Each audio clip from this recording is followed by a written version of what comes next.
was fucking joining the military. Yeah. And so it gave me my right to fucking speak out. It gave me my right to be pissed about shit that's wrong in America. Yeah. And what had happened to my people. And, being Native American, I mean, a lot of times, indigenous population, we get lost in what we have to do to show that we're Americans. Because the country don't want us. And all we've done was live here. We haven't done nothing. Look at Leonard Peltier. Let's just say he did those murders of the FBI agents at Wounded Knee. He served already 60 years. The average time for a felony conviction of murder is only 20. He served both of his terms already. And his next parole board won't be till he's 95 years old. They just denied him on July 2nd. Yeah. Fucking what is that? It's the longest prisoner, political prisoner that we have in America. And because why? Because they decided that he was the guy who shot these two officers, or because he was in this action that was denouncing the shit that America has done to us for the last 500 years? What are you rebelling against? What do you got? We're trying to change something. Skateboarding is a way of learning how to redefine the world around you. The owners of this country don't care about the poor and the Now, baby, push me. Push me again now. screaming out a war. Arthur, it's actually, my true full name is Arthur Robert Garcia. So I used to clown my mom, tell her, why you name me 666? Oh, is that what it is? Six letters in Arthur, six letters in Robert, 6 letters in Garcia. That's a very good pen name, though, if you think about it. Like, that's a good author's name.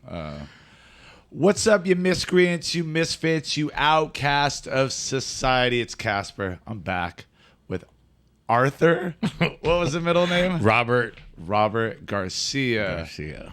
666. 666. No ties to the beast.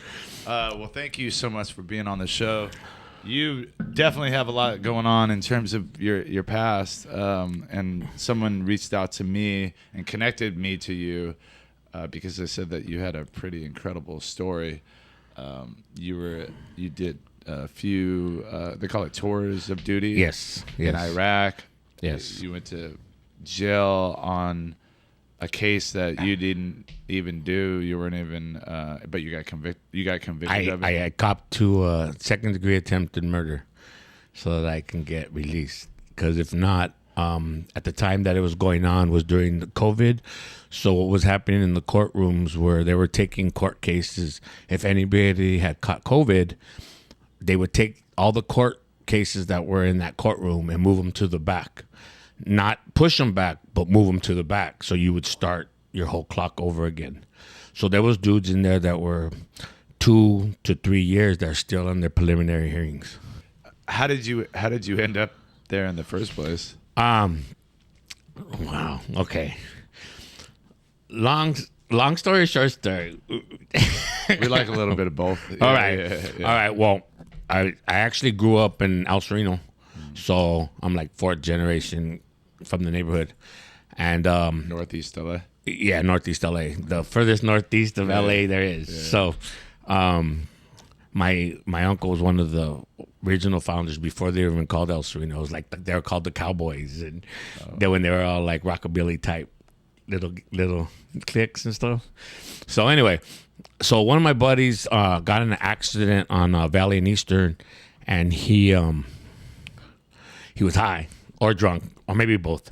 Either way, he calls me up and says, "Hey, I crashed into these dudes. I give them my insurance, my license, and everything, and they won't let me leave. They're pressing on me." And I was like, "Well, just jam." He goes, "They won't let me leave." I was like, So I was in bed, and my wife, and he called me crying. Like literally, I could hear him crying on the phone because he was a 3-striker. So he would have went to prison for the rest of his life for this car accident. Wow. If the cops come. Oh, wow. So I go, "All right, I'll be right there." And it was only a block and a half from my house. So I get there, And as soon as I get there, the 3 dudes start just mouthing off. And I'm like, hey, bro, I'm not here for this. You know, you guys just exchange your information. Everything be good. Let him roll. You know, I'll vouch for him. Even here's my license in case you think he's going to scat on you or take off. What kind of guys were these? Were these gangsters Yeah, themselves? two of them. Okay. 2 of them were. Okay. One was just a youngster that was with them. And one was pretty big. He was actually as tall as me, probably a little wider, as in like fat. Not wider as in muscle. Yeah. Yeah. And so they were mouthing off, and I'm like, hey man, I'm not here for that. Be cool. I don't talk to me like that, please. I'm being very cordial. Yeah. And he was just kind of showing up to show support for your homie and to like get him through that. Yeah, to get him out. Yeah. So he could get on his way.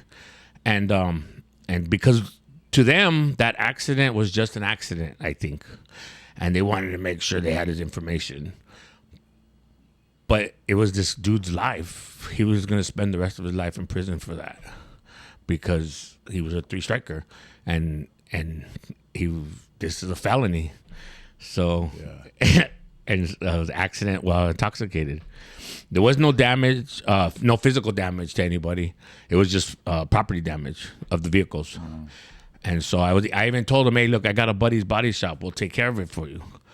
And he was just mouthing off, F you, F this, mother effer, I'll kick your ass. And then finally I told him, hey, hold on. Before we go any further, why don't you just relax? Because you're not going to kick my ass. I said, I'm going to knock all 3 of you out. And he starts laughing. And I was like, okay. And so I ran down kind of my resume to him that, you know, I fought Muay Thai for 5 years. You know, Marine Corps 20 years. I wrestled for 5 years, 1 year in college. You just pulled out the resume. Yeah, and I just played it for him, and I told him, "You're not gonna kick my ass, dude." And so we go back and forth, and he and I'm trying to distract him. I'm trying to tell my buddy, "Jam, bam," and he won't leave.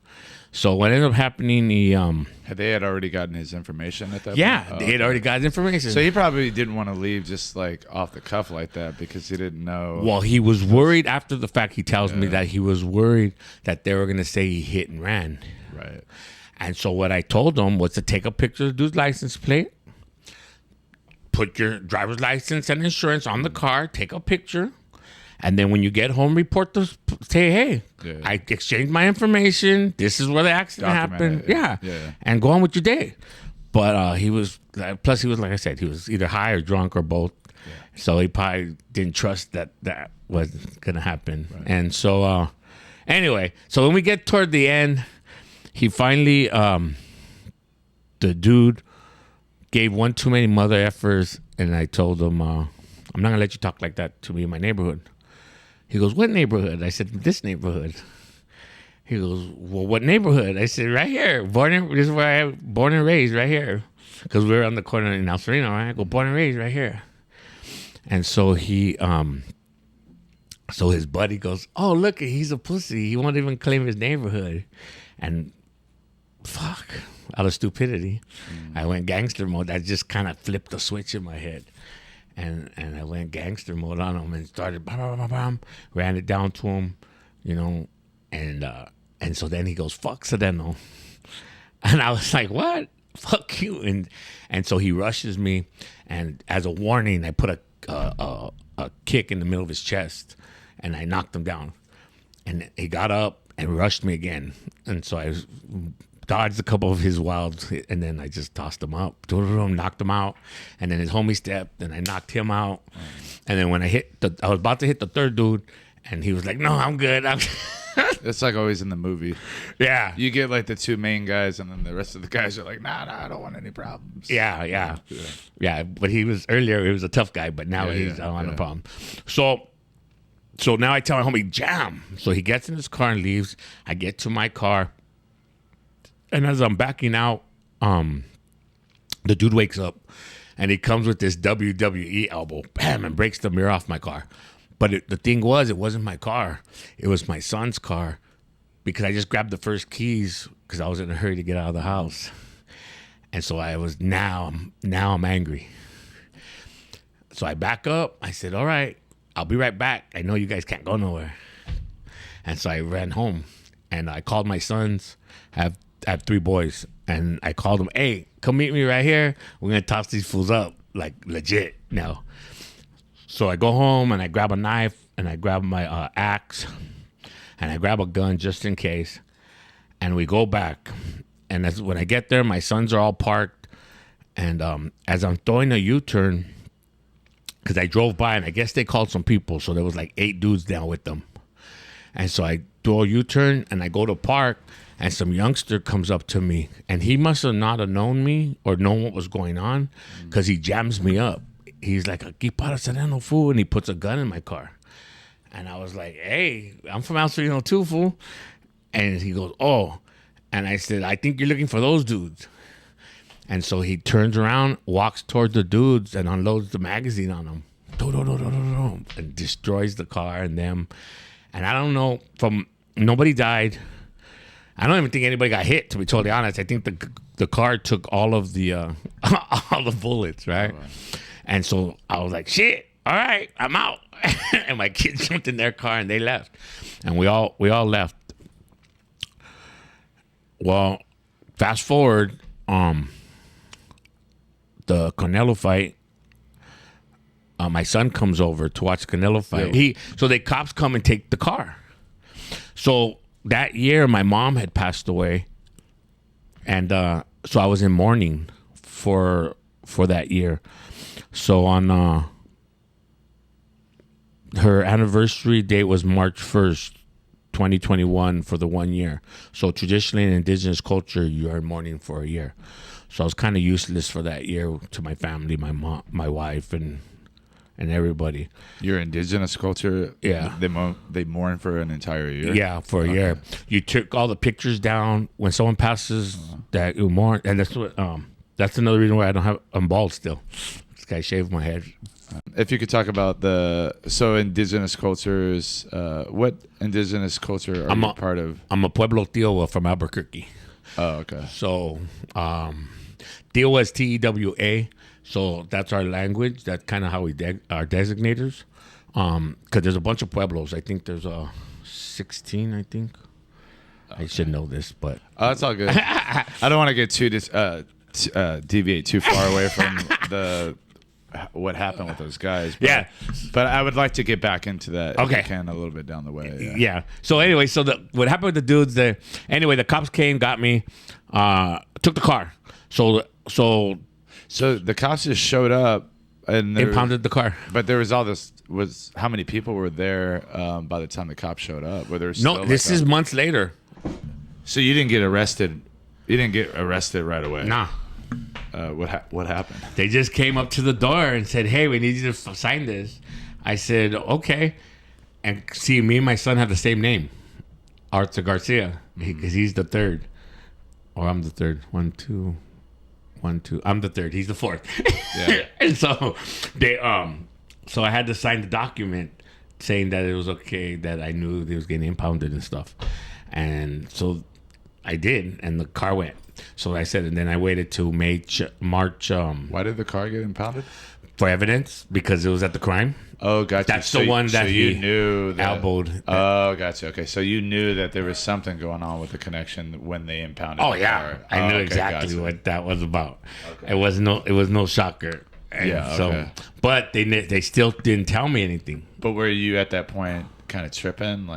Well, once they impounded the car, I called my attorney again and told him. But yeah, if you didn't do anything wrong, you wouldn't even have been a part of me would have been tripping a little bit, like, oh shit, like what if they think I did it? Because my mind still always goes to that guilty aspect, no matter what, even if I was. And because of my history and all my social work and all my working with agencies and working with Hilda Solis and Gavin Newsom and all the councilmen in our area, my mind ain't there because I didn't do nothing wrong. I defended myself the first time when I beat him up, and then I came back and I ended up being a victim in the sense that an armed dude jammed me up, and how it went, I had nothing to do with it, nor did I even know that it was gonna go there. Yeah. So So now they come in upon the car the next day, which is March 2nd. I go pick it up. I have an interview with the detective. They said, we need to speak with you in the office. I said, yeah, no problem. I already had my attorney come. He said, it's fine for me to talk to you. So I sit there, have a conversation. At the end of the interview, the lead detective tells me, okay, Mr. Garcia, you're free to go. If we have any more questions, we'll give you a call and have you come back in. I was like, okay, no problem. And even the two-striper, he got up to unlock the door and let me out. So he's at the door letting me out.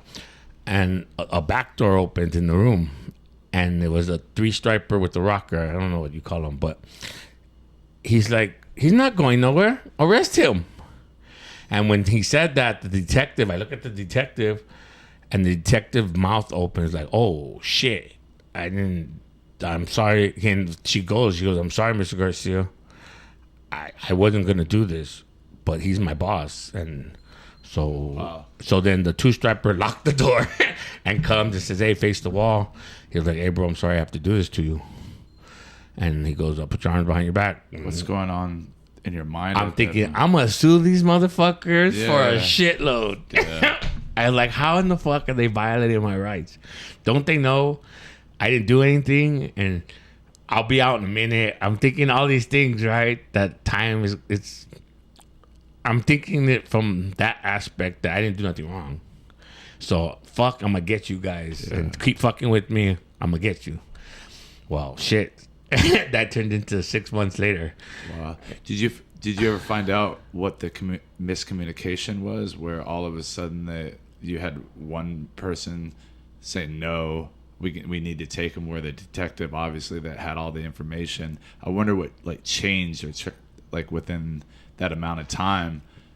The guy with the three stripes and the rocker, he's the head of all the detectives. He was just, come to find out now, he's the senior detective, the senior lead detective in all the Hollenbach police station. And the detective that I was with, she was a new detective. And she knew me from when she was on the streets as not a detective, when she was just a officer. And so I guess he might have felt that she was being lenient on me, or I don't know. And like I said, even my attorney tripped out because he was like, well, what the fuck did you tell him? And I told him the same story I told you. And so they went back and forth. The first two DAs dropped the case. And then the third DA picked up the case. And he was, I think, the senior prosecuting attorney for the district attorneys. So they had different DAs pick it up and then drop it because they're like, I'm not wasting my time with it type of thing? Oh, yeah. Okay. But then the last one, he was like, I guess he was running for a new position or something. There was something that my attorney told me, and that's why he picked up the case. And so it was kind of shitty in the sense that while I was in there, because it was an attempted murder charge and there was so many cases and my military background, they put me at a tier 7 out of 8. 'Cause I guess 8 is the highest security. So everywhere I was shackled and shackled and handcuffed, my feet and my hands, and then I had deputies moving me around. And so that was a trip. So I'm with all these high-powered dudes up in Wayside. Was that your first time being locked up? I had a bunch of lockups since I was little, but bullshit like DUIs, so overnighters. Right. I got a gun charge, and I got released. Nothing. So this was like the first. How old were you, by the way, when that happened? 51. I was 50. I turned 51. Wow. in jail. Wow. Yeah. So when that transpired, you were like the incident itself. You were like 50. Yeah. I was 50 because I turned 51 in jail. Yeah. Okay. Yeah. Damn. Okay. So you get a DA that picks it up. Mm-hmm. You go to court. You're pleading not guilty, obviously. Yeah. What happens from there? I had to plead not guilty like 3-4 times because for some reason the case kept falling out, and so it kept getting picked up, and so I kept having the arraignments, and it kept getting postponed. Remember I was talking about the COVID thing, right? And so even that part was trouble to get to. So it took about a month and a half for my arraignment. Wow. And I was all pissed off because I thought, a speedy trial thing was going to happen. And then finally my attorney was like, nah, dude, we don't want that. We want the time to pass, and hopefully they'll drop it. So anyway, we're in there. I'm in jail, and then they're moving me with high powers. And so I have this idea because my son's a deputy, Allen County Sheriff, and so my son's at Twin Towers. So I'm like, well, fuck it, let me get out of Wayside. I'll get down to Twin Towers, and then I get some action at least. I can, get some extra food or whatever, thinking that my son will be able to hook it up. And I get down there, and it's about a month in being down there, someone finally realized that was my son. Yeah, and so I ended up getting thrown, PC'd up. They ended up PC'ing me up, and I was like, "Oh hell no! I'm running with the Southsiders here. I can't be PC'd up." Yeah. And so was it the sheriffs that put you? Oh, okay, they're the ones who found out that he was your son. Okay. Yeah, I went for COVID. I got put in the COVID the tower, and my son's in that same tower because it was a medical tower, and for some reason it flagged me. Because you have to fill out when you have a family member that's a deputy, your immediate family member, you have to fill out a form, and they fill out who you are and all your information. So it flagged me, and they took, hey, Mr. Garcia, you gotta go down. So they take me down, and I'm PC'd up now, and I'm like, oh fuck, I can't be here. Yeah, I don't want to be here. Yeah. So they had us on one side, all the family member PC people, and then on the other side they had all the Leos, the cops that are busted for doing stupid shit. Wow. So they have us down in the bottom. Is there a good amount of people that were in there? It seems like there was. There was about probably altogether about 30 to 40 of us. Wow. Yeah, 20 on one wall, 20 on the other. Did you guys go out? No, actually they don't let us out together. Nah. Yeah. The Leos are still Leos, so even they're double fucked because they ain't liked by the inmates or the officers. Yeah. So 4 days later, I was there for the week, and then I tell them, hey, you got to get me out. And they were like, nah, you're not going nowhere. So I said, well, fuck it, I'm going on a hunger strike. So I went on a hunger strike, and by the fourth day, a lieutenant came, a big ass woman came, and she was like, I need you to sign this death waiver. I was like, fuck, what is it? What am I signing? Yeah. I already signed it, but what am I signing? She says, well, we're not responsible if you die while you're incarcerated. I was like, I don't give a fuck. Just get me the fuck out of here. Yeah. And so they sent me up, and I went up, and then finally, when I finally had a date for a court date, my other side, my Indigenous side, the Harmony Keepers, my partner, he went and got letters from all the people we do work with.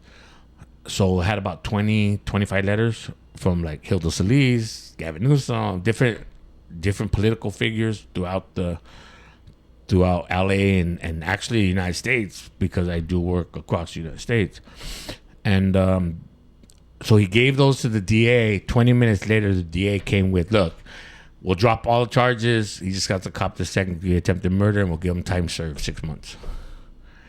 That's crazy. My bail at the time was $1.5 million when they first arrested me, and I asked for a bail reduction, and they took me to, I was at $2 million. I asked for a bail reduction. They moved me up to $2.5 million. Then I complained, like, what kind of bail reduction was that? And so then they brought it down to $1.5 million. And this was at the same time that dude and his wife had road rage, and they killed that kid in a car. And his bail was only $1 million. Damn. And they actually killed the kid. So I was pissed. And anyway, so if I copped the second-degree attempted murder and they let me out time served 6 months. That's insane to me that they went through that entire process and did all that just to do that. Mm-hmm. Probably knowing, too, that they never even had a case against you. Yeah. Did they end up ever, like, pursuing, like, who... like that case, or did you find out, or they just let it? Oh, I guess because you got convicted of it technically, right? Like, and it was Close like case. a File one. Damn, that's crazy. So you said that there's a couple of things that I wanted to like touch on. One of them was the indigenous culture aspect, but also the fact that you have done a lot of work within the community. How did that contrast with that kind of life? Like, so were you in the neighborhood of El Sereno, or you just grew up there? No, I'm from El Sereno. Yeah.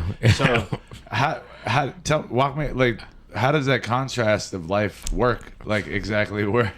I mean, you're kind of in it, but then you're doing things like for the community. Not to say that those two things can't exist at one time, right? Right.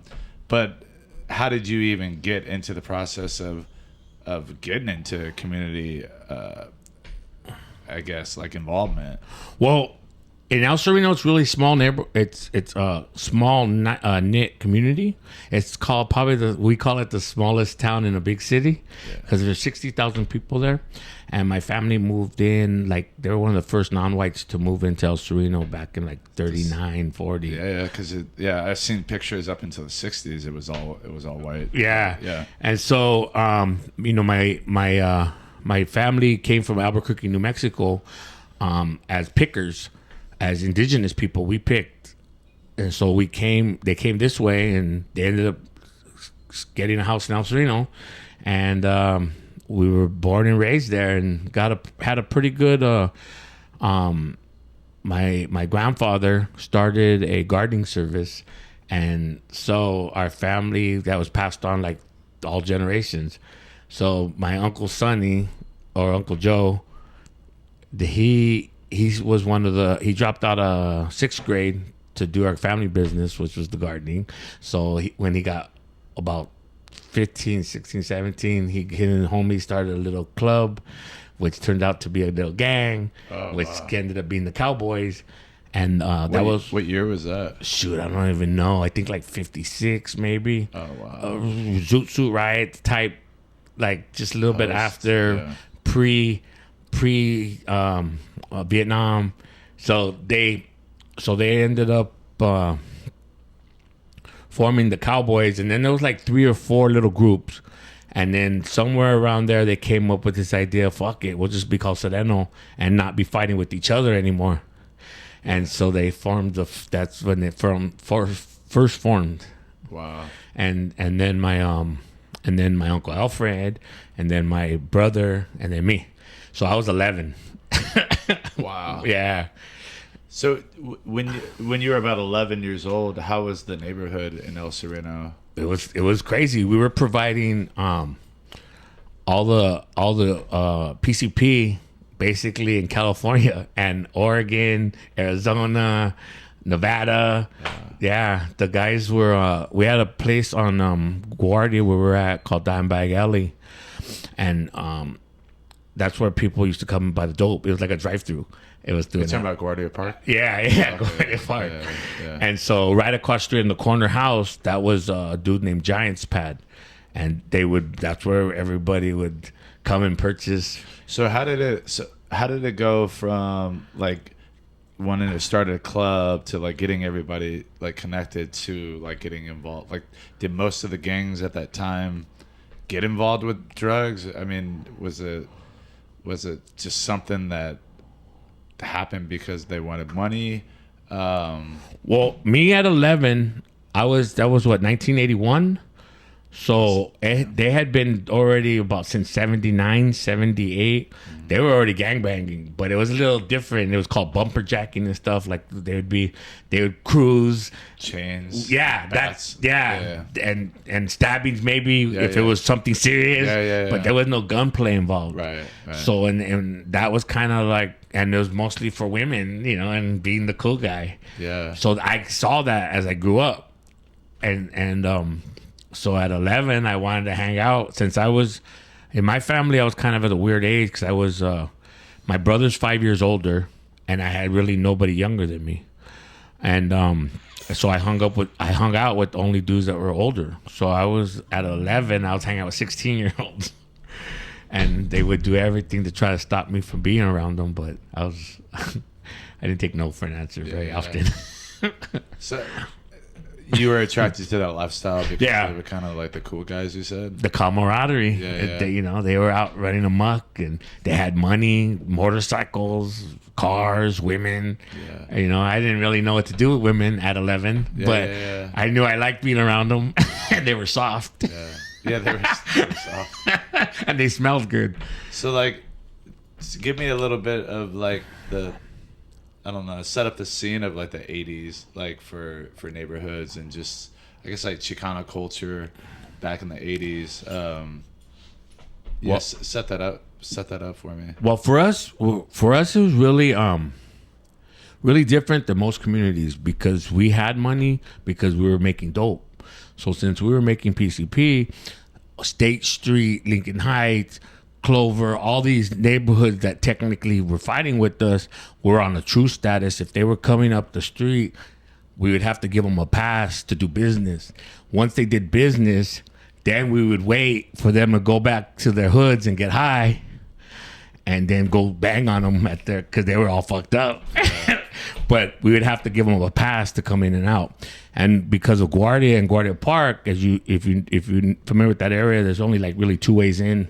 Yeah. One way in, one way out. Yeah. And so we were all kind of posted at all the exits, and so we had a pretty good control of what was going on. And back then, the money was being shared with everybody in the neighborhood. Like from our side, from Lock Street, they would they would have parties. They would help people out buy cars and let the homies ride them, and it was a lot more community oriented, not like it is so much now. So it was a lot different. It was family. It really was family, and because we make this joke that since there's only 60,000 people in El Sereno, 40,000 of them are related to marriage or sex or messing around with each other's and we have one junior high, one high school, one park. So all of us play sports. All of us grew up playing sports together: football, baseball, basketball. Yeah, my buddy Joe is a coach for the Stallions, and they have such a tight knit group, and they're always, almost every day, they're at the park, and all the kids are in each sport. Like it's a big deal. You can see it, and you can sense it, you can feel it. I was the president of the Stallions. Oh, okay. Yeah. And I coached with them. I started off at East LA in I think 2002, and then I transferred to the Stallions in 2003. And I was president in 2004, and then in 2005, I left to Iraq. Oh, okay. And so I gave up. So how did you go? How did you end up from going from a gangster? Although I don't think it's too much of a leap. I mean, I feel like a lot of the guys that end up in the military are those dudes that are like a part of gangs or have lived that lifestyle. Then they get to that point where like, do I really want to do this for the rest of my life? And then there's like, well, I'm already kind of doing the same thing over here. I might as well like go over here and like get education or get money or, you know what I mean, or be able to do that abroad or something like that. So what was that process of? It wasn't so calculated as that. No. What it was I was doing my thing and running around the neighborhood, sneaking out of my pad at night, stealing my mom's car, doing stupid shit. And I remember I was at San Gabriel Heights. My mom wouldn't let me go to El Sereno Junior High, and she didn't want me to go to Wilson, so she sent me to San Gabriel High School. And during this time, I never stood in an elementary school more than 2 years in my entire life. Every 2 years, I'd get expelled. Like, I got expelled from El Sereno Elementary School in second grade. I socked the principal because he made a pass in front of me at my mom. Because I was always in trouble. So since I was always in trouble, my mom was always having to come in. Yeah. And his name was Mr. Priscilli. What kind of pass? He was like, well, maybe we could meet for dinner and talk about the discipline of what we're going to do with your son. Are you serious? Yeah. And I guess he figured since I was in second grade, that I wouldn't catch it. But I'm riding with dudes that are 5 years older than me. So at 8, I was with dudes that were already like 14, 15 years old. Yeah. And so I caught it. Like, fuck did you just say? And so I got up, walked around, and socked them. Yeah. And so that happened, and so I got expelled. And then I got in that busing. A lot of people actually make fun of me and tell me that my life story is kind of like Forrest Gump because I've been placed in really tripped out places. Yeah. And a lot of people sit up and like, you're lying. But then I have all my friends who've, like, I still have the same friends I've had since I was 6 years old. You know, so they've been with me for 50 years, 48 years. So they know the stories and they've seen. Yeah. You know, so now I'm being bussed all over that whole entire state. So because that was when they were doing that busing stuff where they were bringing white kids to Mexican or black neighborhoods and then taking the Mexican kids and putting them in white. That equal right. So I ended up getting caught up in that. So they sent me to Canoga Park, Welby Way Elementary School. So every morning I'd get up at 6 o'clock and with my best friend, Pajaro, and we would catch the bus at 6 for a 2-hour ride to Canoga Park in traffic and everything. A big bus, like the full-length bus for 6 of us. It was me, Pajaro, Bernie. There was 2 girls and 4 guys. And we were sending all that way every morning. Seems like a lot of resources and effort just to go to. I mean, Canoga Park's not all white, is it? It's like a lot of his. Well, it's funny. The school we at, Welby Way, they imported all these black dudes and Mexicans there, so now it was no longer white. It was minority-driven school, and I ended up getting kicked out of there because I got into a fight and beat up the black dude who was a bully. But I hit him with the dodgeball, and he attacked me. He chased me to the classroom, and I picked up 2 lunch pails, the metal ones, and I told him, hey, stay away from me. He was a big-ass dude. I go, stay away from me, man. And I go, I'm going to hit you. And he didn't believe me. He stepped to me. I said, crack, crack. And then ran to the principal's office. Because I already knew. Yeah. And so that was the last day at school there. So then they sent me back to Alhambra School District. I went to Granada and then Emory Park. And then back to Granada. Emory Park in Alhambra. Right? Yeah. And then for 5th and 6th grade, I was in Azusa at Mountain View Elementary School. So I used to take the bus every morning. Wow. And while we were doing that, my brother was hitting houses. We would be robbing pads and shit on the way to school in the morning. Because as we were going down Huntington Drive, we would see people leaving. And we'd be like, all right, they're going to work. Stop the bus. And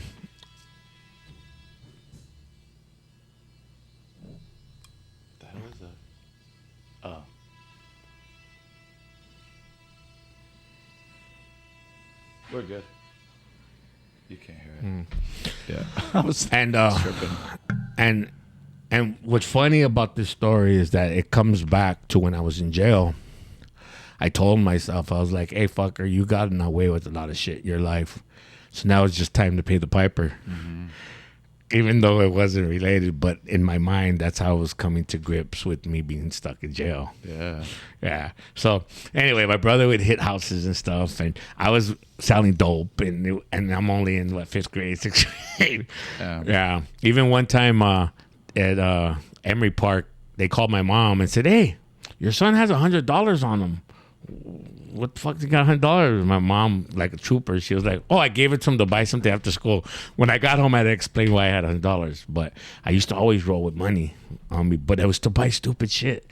Yeah. Army Men, Hot Wheels. I was a kid I was selling drugs and then buying Hot Wheels. Yeah, yeah. That was my mentality. Wow. I was really jacked up in that sense. Yeah. My dad was in prison for murder. He did 10 years.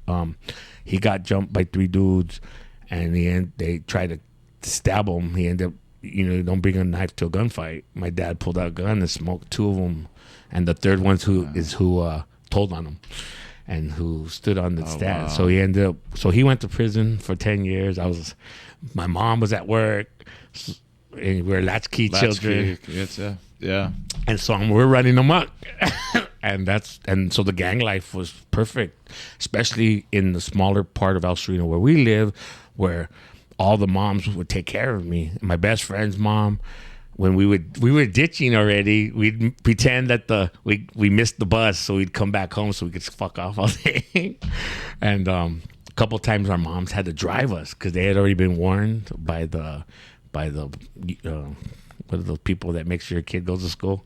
Truancy officers. Yeah, the truancy officers had already warned them that we couldn't miss anymore, that they would be held. And this is back in 70, like 79, 78. Yeah. So did your dad end up getting out after you said 10? He served 10 years? Yeah, he did 10. Were you already in the military at that time? No, I was I was 16. Oh, you were 16. Yeah, he left when I was 6. How was it when he got out?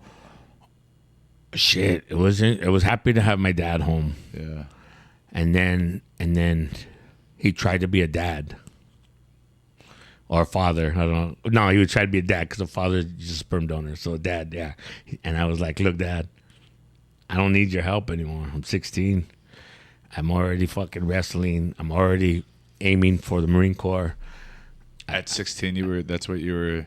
Yeah, that was my. Okay. How did you end up shifting and changing through that life that you were living up until that point? What clicked for you? Why? I was in two worlds. I worked both worlds, right? So finally, when I went to Wilson High School, that was my life dream, because as a little kid in El Sereno, you went to saw Wilson High School football because we had the 4-year championship, state champions or city championships in a row. So all of us would go see Wilson. So my whole dream, because football is fucking everything to me, was to fucking play for Wilson High School. So at my 9th grade year, I played at San Gabriel, and then 10th grade came, and I had a 6-inch growth spurt. So now I'm 6. I was 5'11" and 3/4 in 9th grade, and then I'm coming to Wilson at 6 feet tall. And I tell my mom, I'm going to Wilson. She said, no, you're not. I said, well, Mom, these are the two options. Either I'm going to drop out of fucking school and be a hoodlum on the streets, or I'm going to go to Wilson and get my shit straight so I can play football. And so she was like, all right, you go to Wilson. And so that's pretty much how my trajectory started to change. But I was still from the hood. Right, yeah. It was there. It was in the background, but football was the thing that was pulling you away from that. Yeah, yeah. What was it about football that was it the being like the aggression? It's fucking the greatest game ever. It's the modern day gladiators. The thing you could do. I remember the things you could do on a football field would get you arrested in most places. Right, yeah. And I fucking loved that. Yeah. Man, that feeling. I was thinking, have you seen Sin City? The Frank Miller Sin City. Yes. Mickey Rourke. Yes, it's Mickey and then, Rourke. They're at the bar, and then the girl says, in any other era of time, he would have been considered like just this god because of the way that he acted in the present moment. You take him out and you put him in a different situation, and like Marv, the character that Mickey Rourke plays, he would have been on the battlefield, like as a commander, you know what I mean, instead of this like vigilant thug, But it reminds me of that. and I think it also brings me to, as a youngster, I was short and fat, little Mexican Indian kid, right, running around, and I had a big mouth in the sense that I didn't let no one talk shit, and I used to love to talk shit. Not as in I'm gonna kick your ass, talk shit, but I'd clown you because I didn't like people clowning me, and I came through my therapy and stuff, realized I was kind of deathly afraid of being embarrassed in front of women or girls or whatever. And so in 6th grade, Anthony Bonilla was the guy's name, beat the fuck out of me. And I remember while I was curled up on the field as he's kicking my ass at Emery Park, I'm telling myself, you're never going to let this happen to you ever again. So since 6th grade, I've never lost a fight. A street fight, at least. Yeah. I lost one in the ring. Yeah. But on the street, yeah. And I think it had to do with me wanting to be a, macho, being macho. And so on the football field, I was able to do that. And get praised for it. Right. Yeah. So that was, and I was not bad. I was pretty good. I made all city. I made all league. What position? I don't know too much about football, but what position did you play? I played outside linebacker and tight end, and I played a lot of utilities on offense too, because I could play offensive guard or defensive guard, and I kind of just was good at it, so I'd run around. Was your goal to like get the quarterback?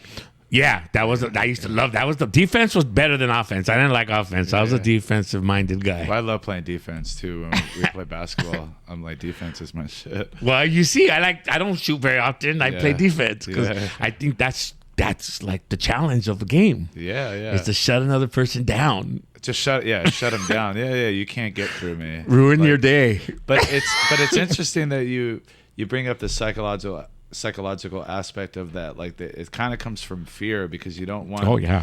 And it's a way to use that. Like in a lot of people don't, like when they're playing basketball too. They don't play defense, and it bothers the shit out of me that they don't.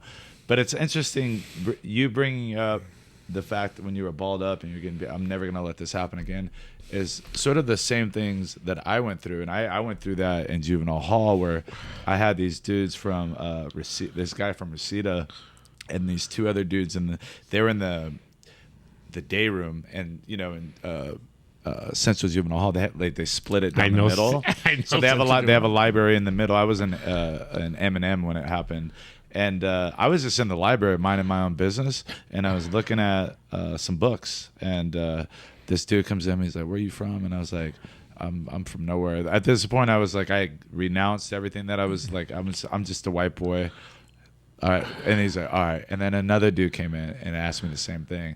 By the third dude, I was like, what the fuck is going on here? And I started to, and I looked out, and I could see like the main dude or one of the guys that came in, and he was looking, they were laughing at me.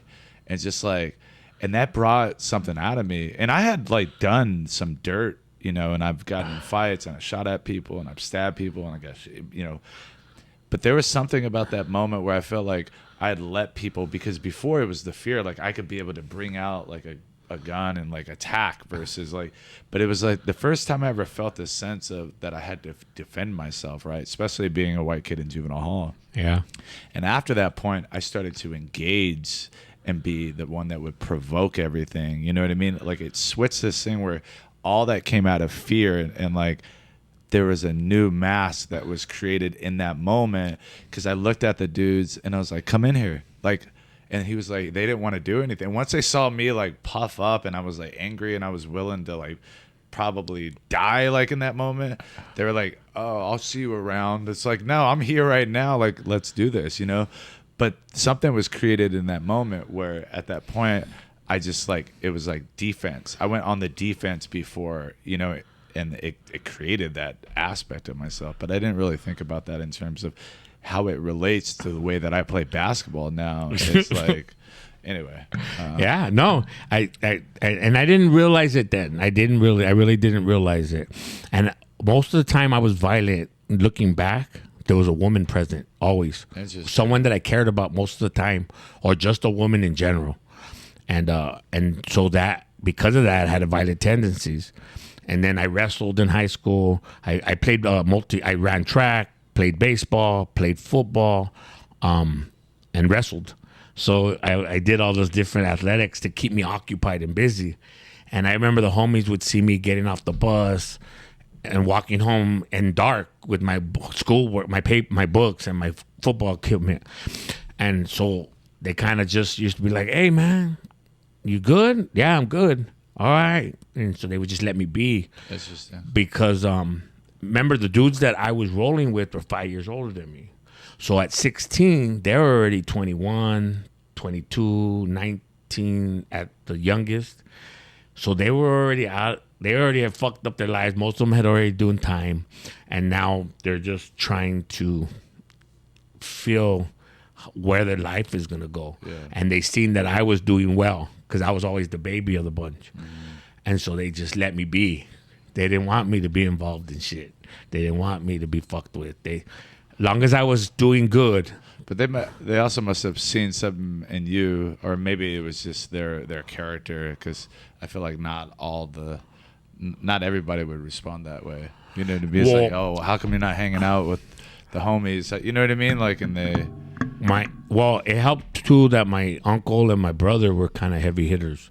My uncle was fucking real. The dudes that were selling the dope, he was like one of their gunners and stuff. So he was rugged, and so we have our family name in the hood is like impeccable. There's no dirt to ever gonna be said about anybody in our family, and so they.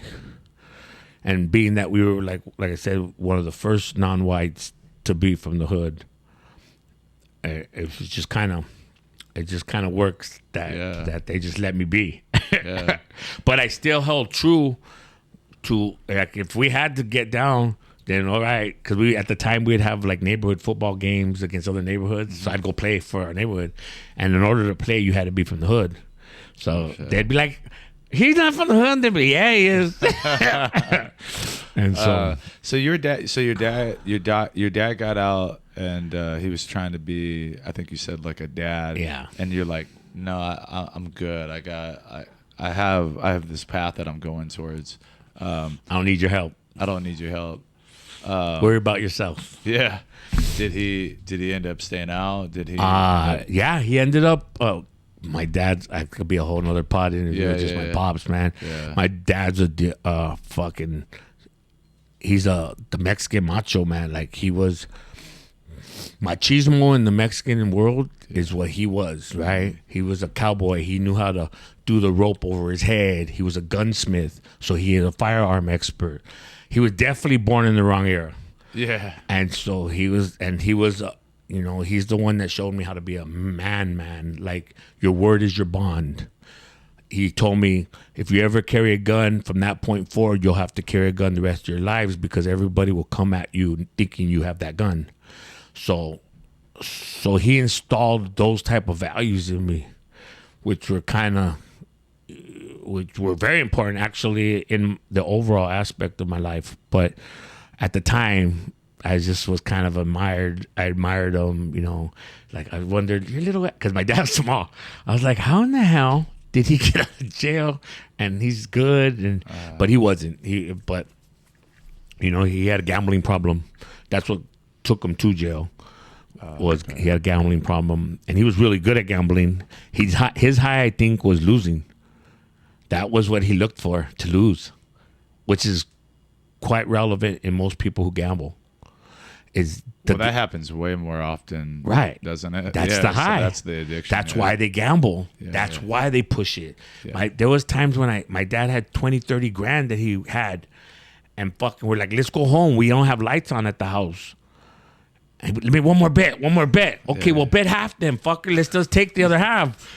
Nah, we're gonna bet the whole thing. Yeah. And then he would lose, and he got it fixed, and then we'd go home. There's something about that digging yourself into the tunnel so you can dig yourself back out. Type of thing. And two, we found out later, because he went back to college, and he got his degree in counseling. Nice. And right when he got all his shit together, he fucking dies. Oh man. Yeah, my grandfather died. Sorry to hear that, man. Yeah. But nah, I think it was a good place for him. I mean, that's an old joke where the dude tells him, man, that poor guy, he died penniless. And the dude tells him, sounds like a good time to go. So that was my pops, man. He had all this shit finally together, became a counselor, was doing drug rehab houses, halfway homes. He was in charge of them. He was opening multiple of them, and he was going to start buying. That's what's up. Yeah, he was going to start buying his own now that he got certified and all that. And they came to find out he had a learning disability. He couldn't comprehend anything that he read, and ELAC found it out. Wow. And so when they tested him, they found that out. And so after that, learning was easy for him, because then audio, all the books became audio, and all the homework became audio. And so he was fucking brilliant. I mean, to play cards, that motherfucker IQ was out there. Oh, yeah. Yeah. And do you think that you got the desire to work within the community and the idea of like what you do now, like with social work, from watching him go into that process, or were you already in the mindset of doing that? I honestly believe I've always had in me the want to give back to society, a life of giving. I mean, why else would you join the military? You can't join the military for selfish reasons. Right. It's because you're giving yourself to the country. Yeah, well, even gang life, for that matter, is that you're giving yourself up to the greater whole. Yes. For this, in my opinion, when I look back, for this weird objective of a neighborhood that you don't own, but it's more of the idea of it that is the thing that you want to be connected to. So I totally agree with you, and I totally feel where you're coming from when it comes to that, because that's all I ever wanted, was to be a part of a community and have a strong sense of connection and love, and it was always there, and that's why we, a lot of us do those things. So dedicating myself to a lifetime of service, and so that started even when I was in high school. I was part of the chess club and part of. I was on the chess club in elementary. Yeah, man. That shit. People used to trip out. I was in the French club, and they would be like, "You're a thug fool, and you play these sports, and you're with the jocks. What are you doing with this intellectual group?" Yeah. And to me, I figured, fuck, I belong where I'm at. Yeah. You're not gonna put me in these boxes. And I don't know if it was either belligerence or self-awareness that you don't define me. I defined myself. Yeah. And that's why I know I wanted to go to the Marine Corps to be the best that I could possibly be. So at 16, I took the ASVAB test and I passed. And so I tell my mom, hey, let me, sign me in. She's like, nope, I'm not going to let you go to the military. So 17 comes around. I take the test again. Sign me in. No, I'm not going to let you do it. So my 18th year, I had a bunch of scholarships to play football. Sacramento, Long Beach. I don't think none of them were Division I. I think they were all Division II schools. What was it? Long Beach, Sacramento, Santa Barbara, and Northridge. Those 4 colleges. And what was funny is when I went to the Marine Corps, 2 of the coaches died and the programs went away. So it wasn't meant for me to be. Anyway, so finally my senior year, I tell my mom, look, man, I'm going to be 18 in May. Just sign it now so that I can get the job I want. So I get her to sign. And I went on a delay entry program. At the time was 364 days, I think, or 365. And I said, cool. I'm going to try my senior year, I was my last semester, I had only 1 class I had to take, which is, I think, my English class. And so I had 4 classes of fucking off. And so I got an F in one of those classes. So all my scholarships went away. Ooh. Because my GPA, I academically ineligible. And so I was fucked. And so I ended up going to ELAC. And it was good. We were doing good. We were kicking ass. Played the football season. At the end of the football season, school was no longer important to me. And in the background of all this, at 16, I started a party crew called Riff Raff. And so we had some mean ass parties all over El Sereno, and my crew was allowed to throw parties like in West Covina, Southgate, Huntington Park, Pasadena. We were allowed to leave and have parties in other neighborhoods and stuff. Was this like the 90s now? Yeah. Well, no, 80, 86, 87, 88, 89. Oh, like you were the pioneer of the party crew. Well, the pioneer dudes were like the Awesome Foursome, Prism, Debonair. Those dudes are the dudes I learned from. Okay. And so remember, I'm always with older people. So I learned from these dudes. And then one day we went to a party, and I was like, these motherfuckers are charging us to go into their party? Yeah. And then going to make us pay for their beer? Yeah. So a party crew is just like a group of people that create the parties for people to come to. So it's like a production company or something. Yeah. But at the time when they started, it was another gang, kind of a gang, because your own little team would always hang out together, and then you wanted to be popular, so you'd put your name out, and then you would borrow somebody's house or rent it to have a party, and in the 80s, that was the shit to do. You know, ditching parties. Everybody, we're going to be at this house on this day. And party at whoever's house that was going to get in trouble that day. Or we would rent other people's homes. $50 we'd pay to use their house for the night and then break off the house. If we made a lot of extra money, you could break off the So you like sell alcohol and like tickets at the door type thing? Yeah, to get in. Yeah, it was like $5 to get in, $10. Gotcha. And then that changed over. What was the music at that time? It started off with hip hop, the original hip hop, as in like EPMD, like 80s, Run DMC, mid 80s. Yeah, and then we flavored it into disco because disco was still hot from the older generation, like Debonair and all those dudes. They were playing disco. So in our generation, it had switched now to hip hop. So then we combined those two, and that's where we got like Boys to Men, New Kids on the Block, or what else? It's Time. So you're playing White Lines. You're playing New Kids on Kids on the Block. Yeah, dude, I got a flyer. I brought them first to LA. Really? At Club Sensations. Oh wow. Yeah, with Men from Heaven and oh wow. Yeah, dude, they came to Club Sensations downtown LA. New Kids on the Block, dude. Wow. We brought them first time to LA. And you brought them? I was a tag along. My crew was part of the crew that ran Club Sensations. Okay, gotcha. The Men from Heaven are the dudes that actually worked with the management team and all that and brought them, but they were nobodies. Yeah. They had. It was the first time they come to LA. So I have that flyer still at the house. You have it? Yeah. You're gonna have to send me a picture of that. I'd like to see it. That is funny. Yeah. All right. So you started doing the party crew thing. Yeah. Before the military, right? Right. Okay. So you were doing that like after like what 17? You said you started doing that after you were in 86. In 86. So you're like 16. You were 16. Yeah. All right. So you're doing the party crew thing.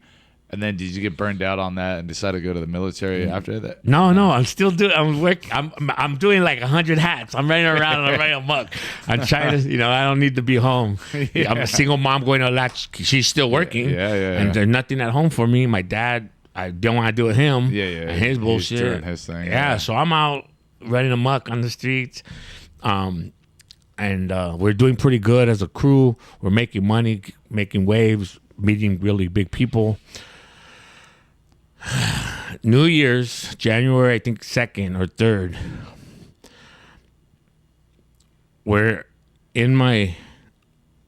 I get a phone call like 8:30 in the morning, 9 in the morning. The phone's on the wall, so it's loud as hell.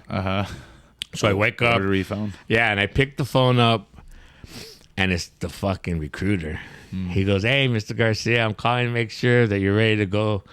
We're going to come pick you up in a couple days." What?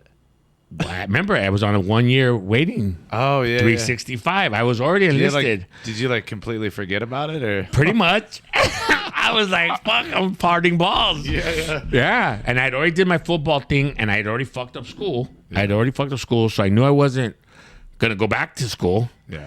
And when he made the phone call, my room, I had taken over the garage and turned it into a party room, sick ass party room. And I walk in the room and there's bodies everywhere and fucking broads and dudes and there's not dead bodies. No, get into serial killing. No, there's bodies everywhere. Everybody's all passed the fuck out. Wow. Because we was party sick. Yeah. And so I look around and I fucking realize that this answer right here was the rest of my fucking life. Yeah. And I said, all in that moment. Yeah. Wow. It just hit me like fucking bricks, dude. Yeah. Like, fuck. Yeah, I'm ready. Wow. He goes, all right, I'll pick you up Wednesday. Or Thursday. I'll pick you up Thursday. Wow. And so he came and fucking stats me up first thing in the morning. And there must have been a part of you that was like over it and already you already knew. Oh, I knew. Because most people like just hung up the phone. You know what I mean? Like, oh, this is where I want to be, especially at that age. No, my trajectory was like, fuck, I need to get the fuck out of here. Yeah. In order for me to succeed in life. It's also seems to me that you have that type of mentality or that outlook that I just want to try different hats. Like I want to have different experiences, which is exactly the way that I am too. So it makes sense that you're really, I'm going to go do this thing and maybe travel. And I don't really know what's going to be on the other side of it, but I'm going to do it. Yeah. Yeah. That was it. I want to be able to be the best that I can. I've always strived to be the best at what I can be, at what I can do, and what I am. Do you think that like a part of you was trying to figure out exactly what that version of you was like to put it all? Because again, I do the same thing where I try something out and then I give it my all. And there's certain things I hold on to, but there's so much that I don't. So it seems like I'm flaky or I'm like, oh, I don't always commit to. But there's certain things in my life that they're full-time, lifetime commitments where it's just like I found that thing that I love. And some people don't understand that. They just see someone going from thing to thing to thing to thing. But then I'm able to take so much from those experiences and bring those into other things. Well, most people, what I'm finding out in life, they do not believe two things can be true at the same time. Yes. So you're either this or that. It's according to like our Trump Biden thing. You're either Republican or Democrat, even though you might think both of them are pieces of shit. But if you speak on one or the other, then you're the opposite. Right. You can't just be like me. I'm a constitutionalist. I believe in the Constitution, and that's what I put my life on the line for, and that's what I believe in. And but if I comment on either one of those other things, oh, you're a Democrat, you're a dirty Democrat, oh, you're a fucking Republican. No, I'm not. I'm neither. Yeah. I like to say I'm just a Socratic thinker. I look at it like Socratically, and I try to, without my own like personal bias of being connected in a tribal way to something, because that's all I see is people just attaching themselves to a tribe and just going with it blindly, no matter what is being said and what's being done. I mean, I guess I would be a centralist if you were to name it or whatever, you know what I mean? Yeah. But anyway. So to believe in something that strongly, that you're willing to give your life for it. And I also, for some reason, when I was younger, I had already pre-planned my life. And me fucking up college, that put an end to what I thought my life was going to be. Gotcha. I thought I was going to be a veterinarian. Wow.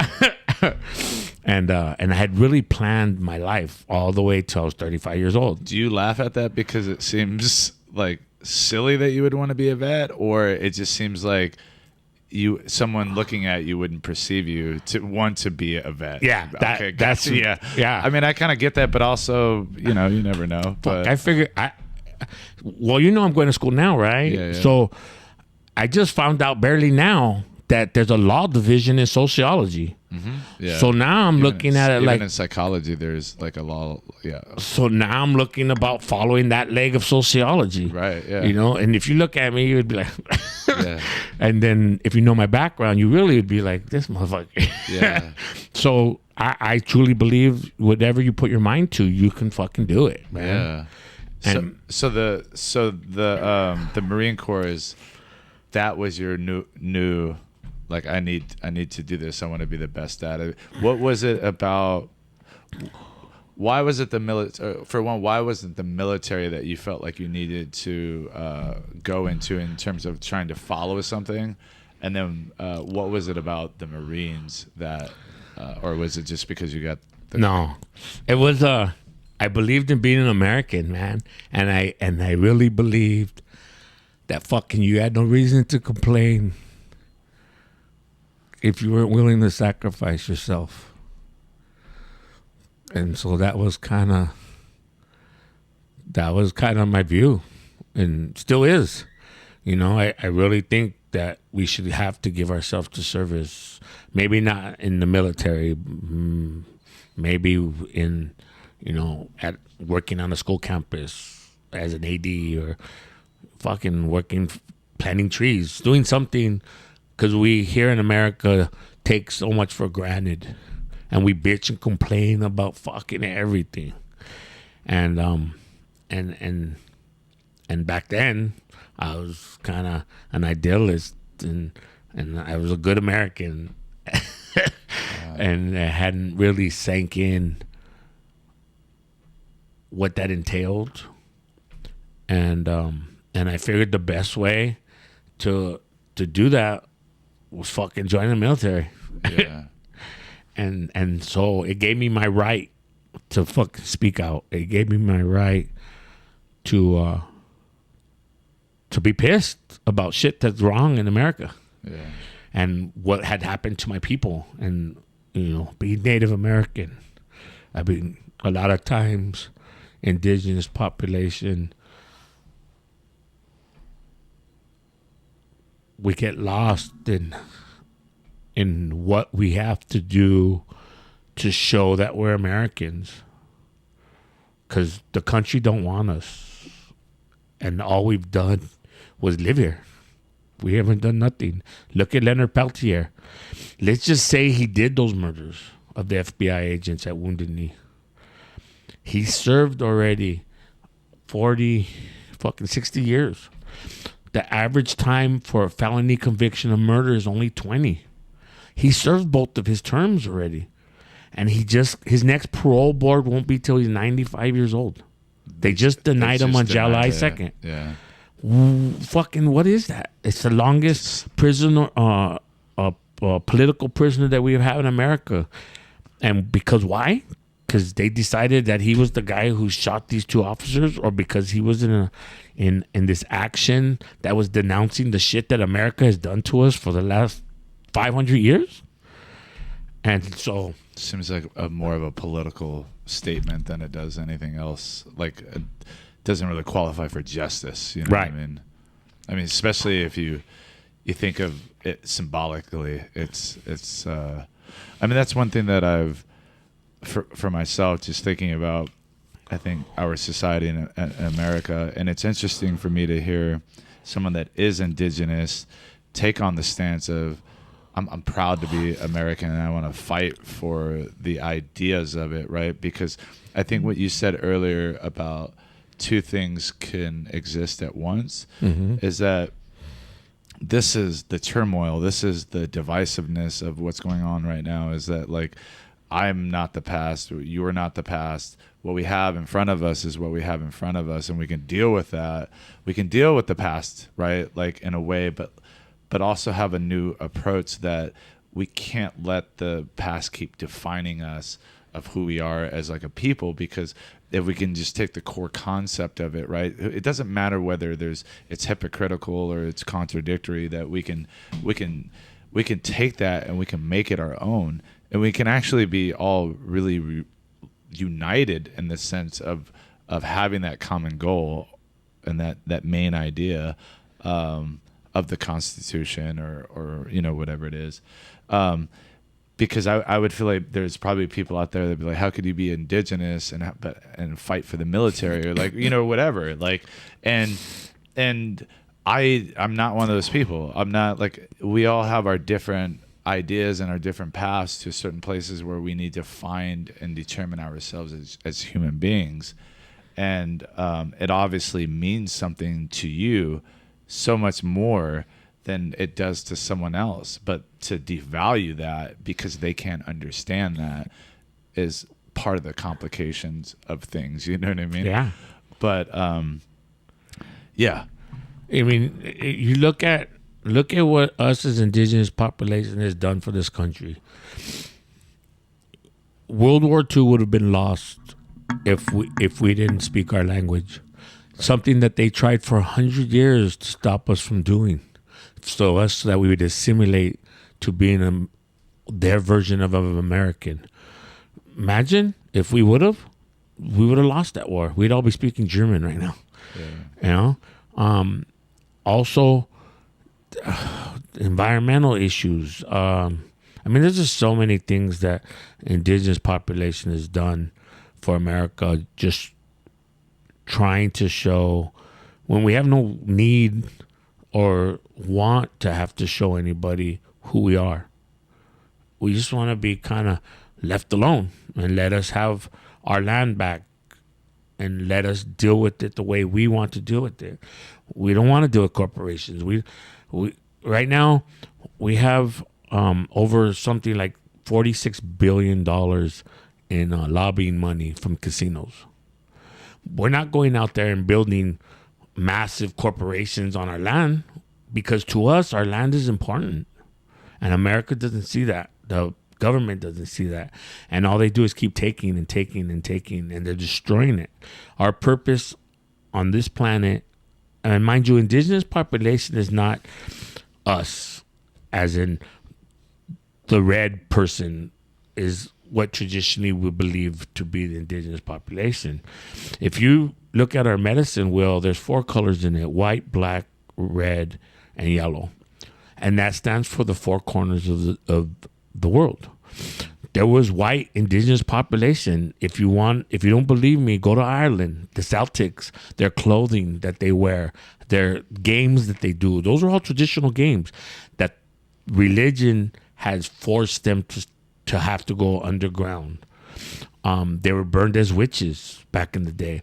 So pagan? You're talking about pagan? Yeah, they named it pagan and made it seem like it was a bad thing, but a lot of that are just indigenous for that area. European, Africans, indigenous to that area, Asians, India, Mongolians, all that area was yellow. There's indigenous population in the 4 corners. So we all have been indigenous. Right. But it's the mindset of colonial mindset that they've adopted. And just the Europeans became really good at it. And they spread Specifically the Spaniards. Yeah. And people forget that the Spaniards are European. They want to consider them as Latin. And then people don't know where the Latin comes from. That comes from the Roman Empire, a group of people from, I think they were in a mountain region, and they were called Latinians, I believe. And that's where the word Latin comes from. Interesting. Yeah. So it's a Roman thing. But Latinos have, I don't even like that word, but Latinos have embraced that as meaning that we're a Latin speaking, but that's Spanish. It's Spanish, right? Right. So there's you can be what is it? You can be what is it? Not all Hispanics are Latin. Wait, no. Not all. How does it go? Well, Hispanics are Spaniards. That's specifically the word Hispanic is designated for Spaniards. Right. But it has to do with language, right? Right. And because that's people that are in South America that speak Portuguese are considered Hispanic or Latin? They would be considered Hispanic. Hispanic, right? Because they don't speak Spanish. Right. Which is weird. Just the categorization of, I think, just people in general is kind of weird to me. I'm Italian, so it's like to somehow connect me to someone from Norway or to just say white is because we've all had, like, culturally we've had such different experiences, and then my ancestors didn't come over here until the 1920s.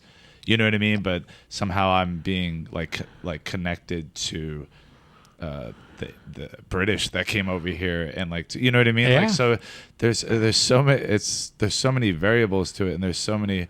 I don't have any connection to the idea of what that even means, because it's valueless to me, right? Like, and that's by design. But yes, I totally agree. Yeah, because if you have no connection to who you are or your land, which is why land, how we got in this topic to begin with, is that our land is so important to us because that gives us our identity. That's why when we were picked up as slaves, when the mission came through and enslaved us, we made horrible slaves because we had still connection to our land. We were still, even if you took me from here in California and sent me to Minnesota, I'm still on my land. The Africans didn't have that luxury. Right. When they moved them off their land. So now they no longer had a connection. They had their language taken from them, their land taken from them, their culture taken from them. So they became like an empty vessel. And so with us, we at least have been able to have that connection to our land. and we still want that. So I would actually like to go back a little bit, right? So you decided to join the Marine Corps, right? Yes. And for you, it had a different meaning to why you wanted to do it, right? Well, it was like threefold. One was I wanted to have the right to bitch, moan, and complain in this country, because I felt that's what an American should do, should fight for our country, or at least give yourself to the country.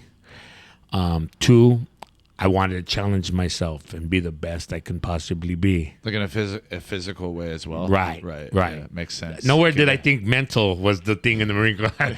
Come to find out, it's real. I'm sure it's a lot. It's a lot more mental than we give credit. Oh, yeah. Yeah, I mean, and we embrace that by saying, like, we eat with crayons and stuff like that. And so it's, in actuality, we're probably one of the smartest branches of all the branches. Like, you can't get into the Marine Corps without a high school diploma. You hear that? They don't- Army, Navy, Yeah. Air Force? Air Force is a little tricky. Those are a little different, but but yeah, well, at least we're, you can't have you have to have a diploma, no GED. Gotcha. Yeah. Okay. And so, and then and I kind of figured we'd go to war, and I wanted, like I said, what better way to challenge you as a man? Yeah. Like, that's the ultimate challenge to who you are. At least that's how I saw. Yeah. Because remember, I'm coming off a gang mentality. Yeah. I'm coming off of fucking wrestling, football, baseball, kill, Yeah. Attack, be the better person, be the better man. So I had this gladiator mentality, and so I went to the Marine Corps, and then they just kind of put Miracle Grow on it, and sprouted Super Tree. So I did that, and then Desert Storm hit, and I was all pumped up. I was ready because I went in '89. Did you have any idea that was there already talk of there? Because that was 91, right? Yes, 91. Okay. No, actually, in '89 there was no talk. In '90 there was started to be a little bit of a talk, but we were still tripping on Grenada and like Honduras, Ecuador, all the shit that was going in South, but that was the Army messing with it, and then it was. I was a kid at that time. I was 16 years old. I didn't really care. Yeah. And you feel invincible, you're just like, whatever. Yeah. And so then, and I think too, on the last part of it was, that was my final christening as being a man. Like, I was in charge now, and that's what the Marine Corps gave me. Yeah. Saying, all right, you're a man. It's like the indigenous people of Australia. It's their walkabout. Yeah. Yeah. So that was it. So what was there anything that happened in boot camp, or was there anything that happened in the process of doing that versus where you were at before that just had you looking at things differently all of a sudden? Or did it just it was the same type of outlook, it just carried over because of what it was?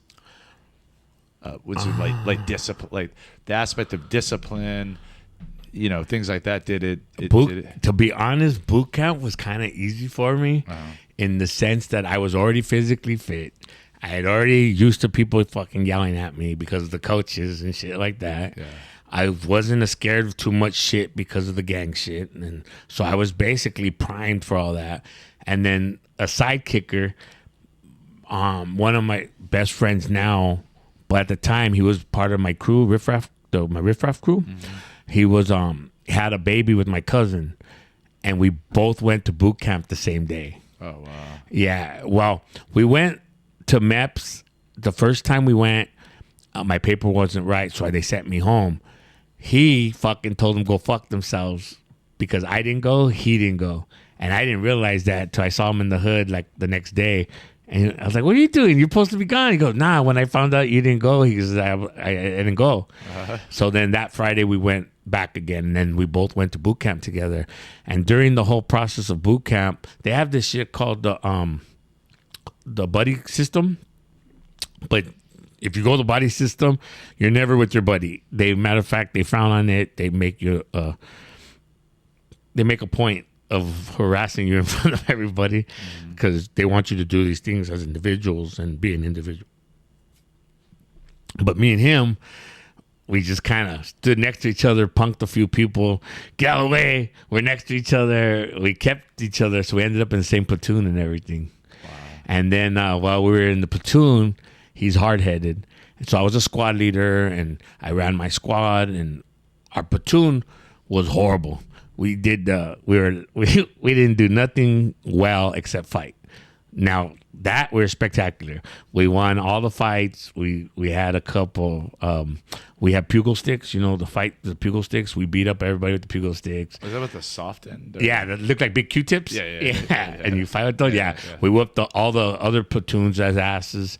Like all the fights we won. We even beat up the graduating platoon in third phase because they were messing with us. So I got the guys together and we locked them in, and we got them with water hoses and jammed them up. And because I was thinking gang mentality, so I ran actually the our platoon kind of like that, like if I was in jail.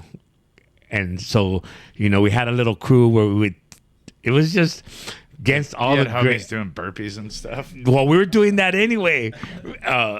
But no, like food, we would sneak food out of the chow hall and then sell it to fucking the fat bodies. And so we were making, and how there we would use, we don't use money, but we would use stamps, envelopes, polishing my boots. Like there's favors for these jobs since we didn't have money. And then I would hook up the whole platoon like when we were in like jailhouse. Yeah, exactly as I said. Right? So third phase, I jump in the dumpster to get hot cocoa because we weren't allowed sugar. And so I would set up, because I was in charge of security for the night, fire watch. And so I'd put my guys around 12:30, 1 o'clock, the dudes that I knew were in my tights. And I would jump into the dumpsters to put the hot cocos out while they were on watch. And then I would pass them out to the whole platoon so that we could have hot cocoa at night. Like that was our feature, That's hilarious. Yeah, so I've always kind of been just like, and I could have just did it to better myself or make my life easier. But throughout the Marine Corps and throughout my life, I've been blessed with so many things, but I've always made it a point to share them with whoever I'm around. Yeah. So even when I was busted, my motorcycle club shot me $3,000 to take care of me and my wife and my family, and then the homies shot $500, so I had $3,500. So I had a good ass spread while I was in jail. Well, I used to stay up all night because I'm a night person, and a couple of times I caught the guy who was asleep. So I finally told him, hey, I'll just be the guy every night. And I would set up a spread. What's the guy? The guy who is like fire watch, like the military. Gotcha. The guy who stays up all night to make sure everybody, no one fucking does anything shady and shit. Gotcha. Okay. Yeah, so that's the guy. Okay. And so I caught him a couple of times asleep, and I was like, fuck, dude, if anybody's catching, I'll fuck you up. I said, I'll stay up with you. And then that turned out to me ended up making a spread for everybody. And so we had a party in the middle of the fucking night and shit. And so that was our routine. They would, when dinner chow would come, they would set like 6-7 trays away for me. And then I would take those trays, mix it with our spread, and I would make different shit like hamburger patties or pizzas or different stuff for the night crew. So I had about 8 dudes that were on my crew all night.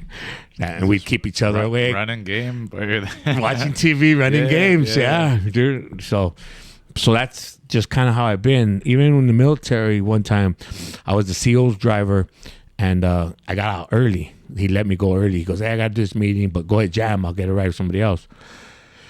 So I said, all right. So I made a run to Burger King, about 52 fucking cheeseburgers and 22 French fries, and I think like 10 boxes of nuggets, right? And I drove back out to the field, dropped all that shit off and to the platoon sergeant and said, "All right, I'm out," and I jammed back because I felt, it was. I felt fucked up that I was able to go. Just because I was a CO driver doesn't change who I was.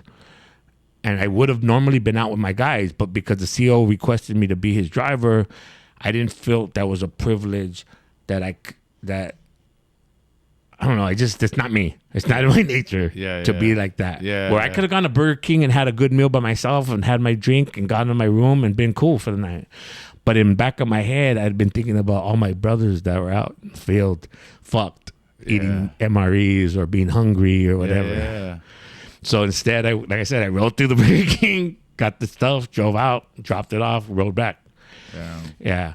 And I risked getting in trouble because I wasn't supposed to be out there. I was supposed to stay on the main part of the base where the colonel was. Damn. So I would have liked to been in the same platoon or the same, you know what I mean, with you. So you go through that process and then you get called out. Iraq happens, or is it Kuwait? It's Kuwait. Desert Storm happens first. Yeah. Okay, so I get that's no fucking story. I get activated, right? We all get activated, and so they designate me as a stay back. So there was like 6 of us out of Pasadena. We were that was where our unit was out of, 4th Lad. We were air defense, low altitude air defense.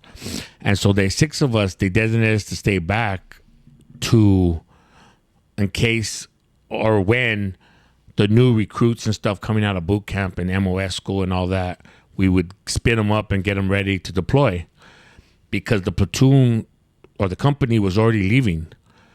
So I got taken off the list to leave. I ended up stuck here. Oh, wow. And I was pissed. So I got on the bus the day everybody and I'm on the bus. I held them up for about an hour and a half because I wouldn't get off the bus. They kept like, my number count keeps being wrong. I have too many people here. Who's not supposed to be here? And I was like, and plus all the dudes that they weren't going to say nothing because I fucking was going to rock. I don't kick their ass. And so everybody was quiet.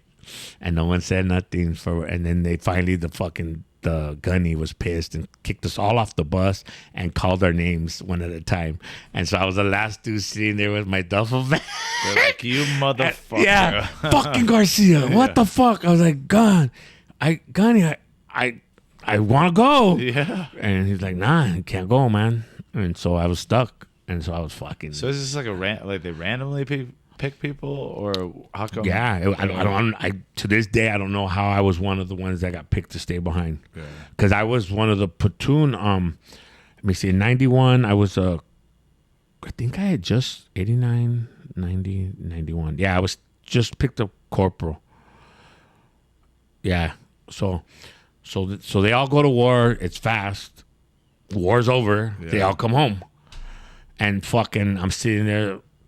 Like a dummy. How long was that war? It was it's a year deployment no matter what, but the war only took like 2 weeks. Yeah, it was really fast, right? I mean, I was a little kid, but like 2 weeks. Wow. And we destroyed them. I mean, it was fucking, and they were at the time I think the 5th biggest army in the world, and we went through them like they were not even JV. They were they were the elementary school team. Yeah. Kindergarten. Yeah, it was bad. Yeah. It was like, we were scared actually. We thought it was gonna be a long ass war. They had just fought with the Iranians for 13 years or some shit. So they were well trained, or maybe not well trained, but they were well versed in war. They were probably depleted though after. No, because there was already a peace period, so they rebuilt their forces. Oh, gotcha. Yeah. So you ended up staying the war. Certain people, they would deploy for a year. War was over in like 2 weeks, and you're still there. You end up staying until the next. Okay, so now we'll go on the military track. Yeah, okay, so my military career, like the rest of my life, is pretty wild. Yeah. Okay, I joined the Marine Corps in 1989. 1994, after Desert Storm, when everybody came back, they decided to make the Marine Corps small So we went from 215,000 to like 175,000. So they were just fucking firing people and cutting. I mean, it was cutthroat. And I saw that shit, and I was like, fuck this, I'm out. So I left to the Army National Guard for 2 years. That was 94, from 94 to 95, 95, 96. During that time, I went to the Army 40th Headquarters Battalion out of Bandini and Atlantic and Bandini in Bell Gardens. Yeah, I know exactly right there. And so I ended up putting in for this thing called Task Force Grizzly, which was the Army on the border fighting drugs. And so I was at the irony. Yeah, so I was at Tecate. So, mind you, I'm learning this whole time. And while I'm learning this whole time, I have dual motives. Like I told you from the beginning, I'm living in two worlds this whole time, you know. People are mad at me because I'm native and I'm in the military from the native side. And I'm trying to tell them what better way for us to learn our enemy than for me to be part of them. I go, I'm not going to lose who I am because I'm strong-minded and strong-willed.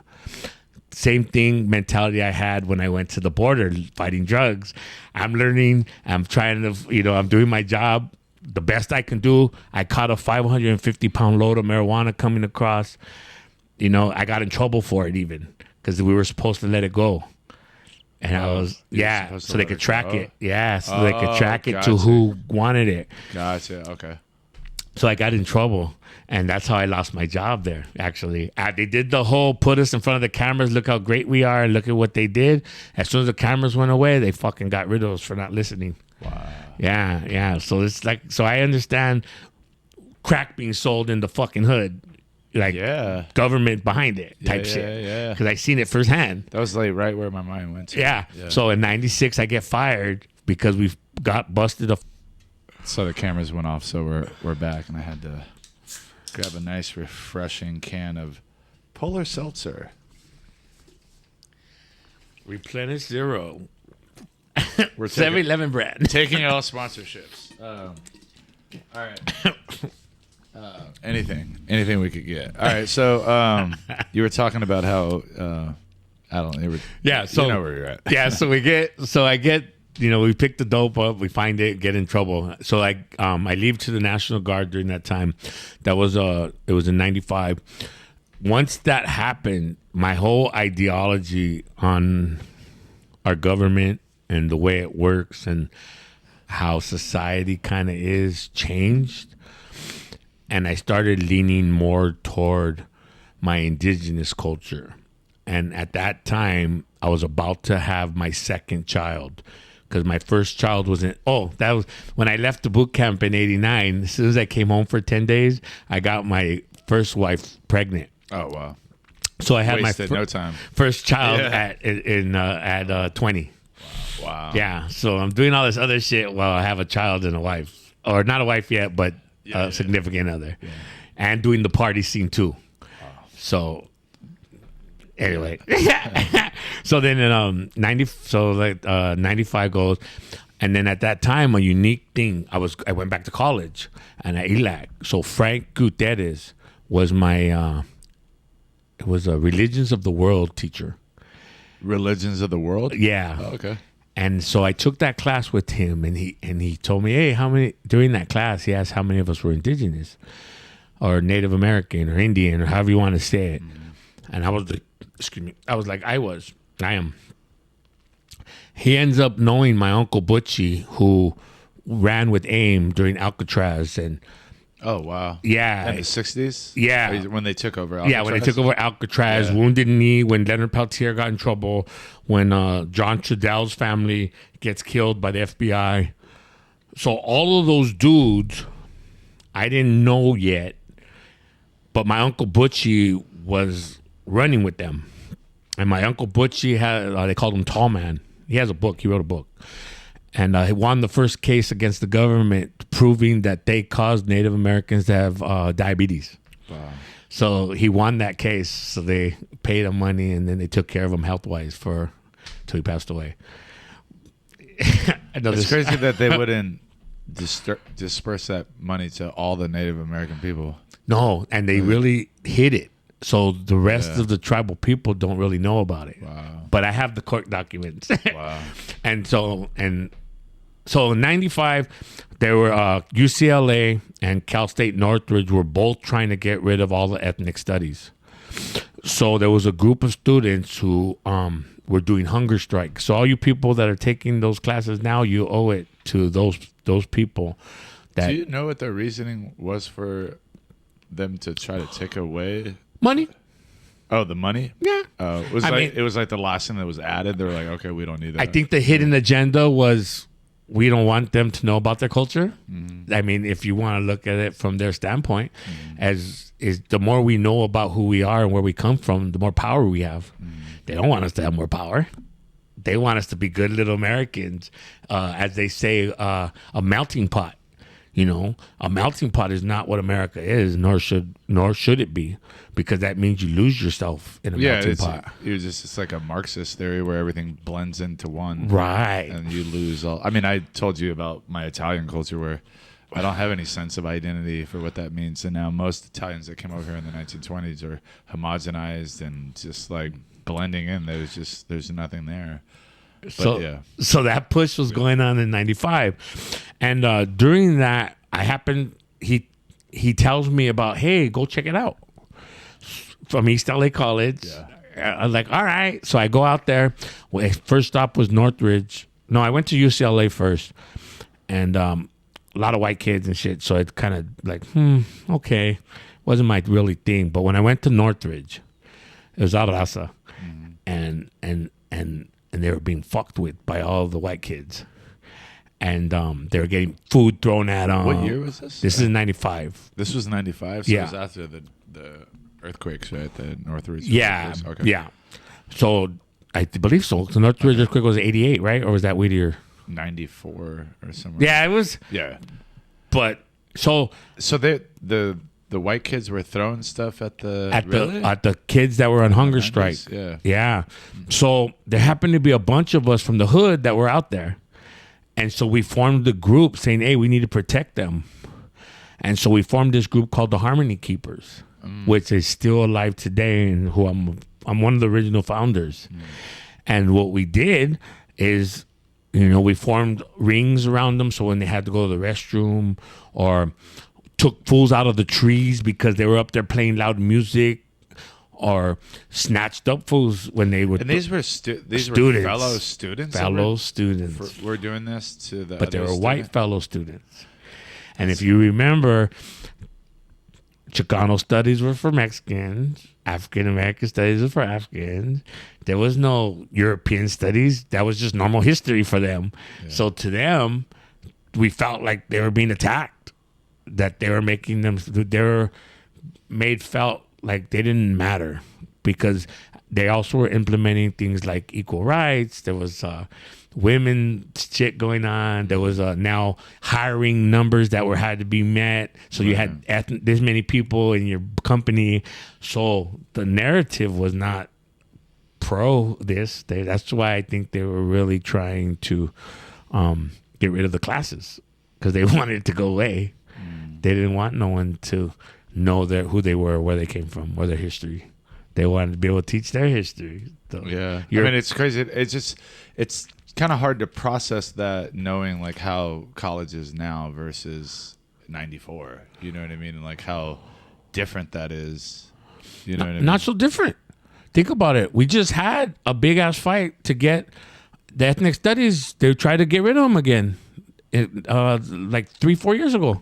Oh, really? Yes. Yeah. I mean, because I took Chicano. Look at PCC. Yeah. PCC, they don't even have an indigenous indigenous club no more. Did the school itself disband it, or just they don't have anybody? Because I did a Chicano studies psychology class, and I didn't even know that was a thing. But I mean, as someone that grew up around Hispanic people, I was interested in like learning what that would even be. But it was just about the perception and culturally, like what there is a sort of psychology to different like cultures. So I was interested in that because I'm also interested in sociology, I also did like an African American. So that's what I was saying. Like to go from that to that, and I think everybody should actually be able to express it. But I'm saying, where's the Italian studies class at? Hey, they start telling me you want to know one. Italian's history is rich. My in-laws are from Italy. Yeah. They just came back about a month and a half ago. Yeah. So they went to their little town that's next to, I think, Naples or something like that. Yeah. And so they still have family. I wonder if in a sense there's like those individuals that, like, it's hard for me to comprehend why like those fellow students would fight against those other students, but it's like this, it's because they don't have a sense of identity, right? And so there's like this, there's fear with that, because there's also like, well, how come I don't have any sort of connection to that? And there's fear that like, oh, if these people have a sense of that identity, it's somehow will become the enemy of those people, and instead of. It's also the illusion that our government makes. When you have poor black people and poor white people equal, they give the illusion that the poor white people are better than the poor black people because this way they can fight. Yeah. And they have a superiority feeling over them, so it helps control them. Right. Same mentality in school. If your guys are both trying for the same resources and they're saying that we're not going to be able to have your mathematics class next year because we have to pay for this Chicano studies class, now you're like, hey, fool, you're taking from me. Okay, so can I give you a perfect example of that? I was going to give you two, but related to music. So I like punk rock and I like street punk, oi music. So there was ska music that came from Jamaica, right? And then there was a lot of migration from Jamaica, or immigrants that were coming into England, right? Yeah. And so they ended up being like working class. So like the working class whites and them, they were in the streets, and they listened to the same music. They ended up adopting the same style, so on and so forth, right? And so there was a couple of political parties that started to point the finger, right? Because there was a lot of losses of jobs.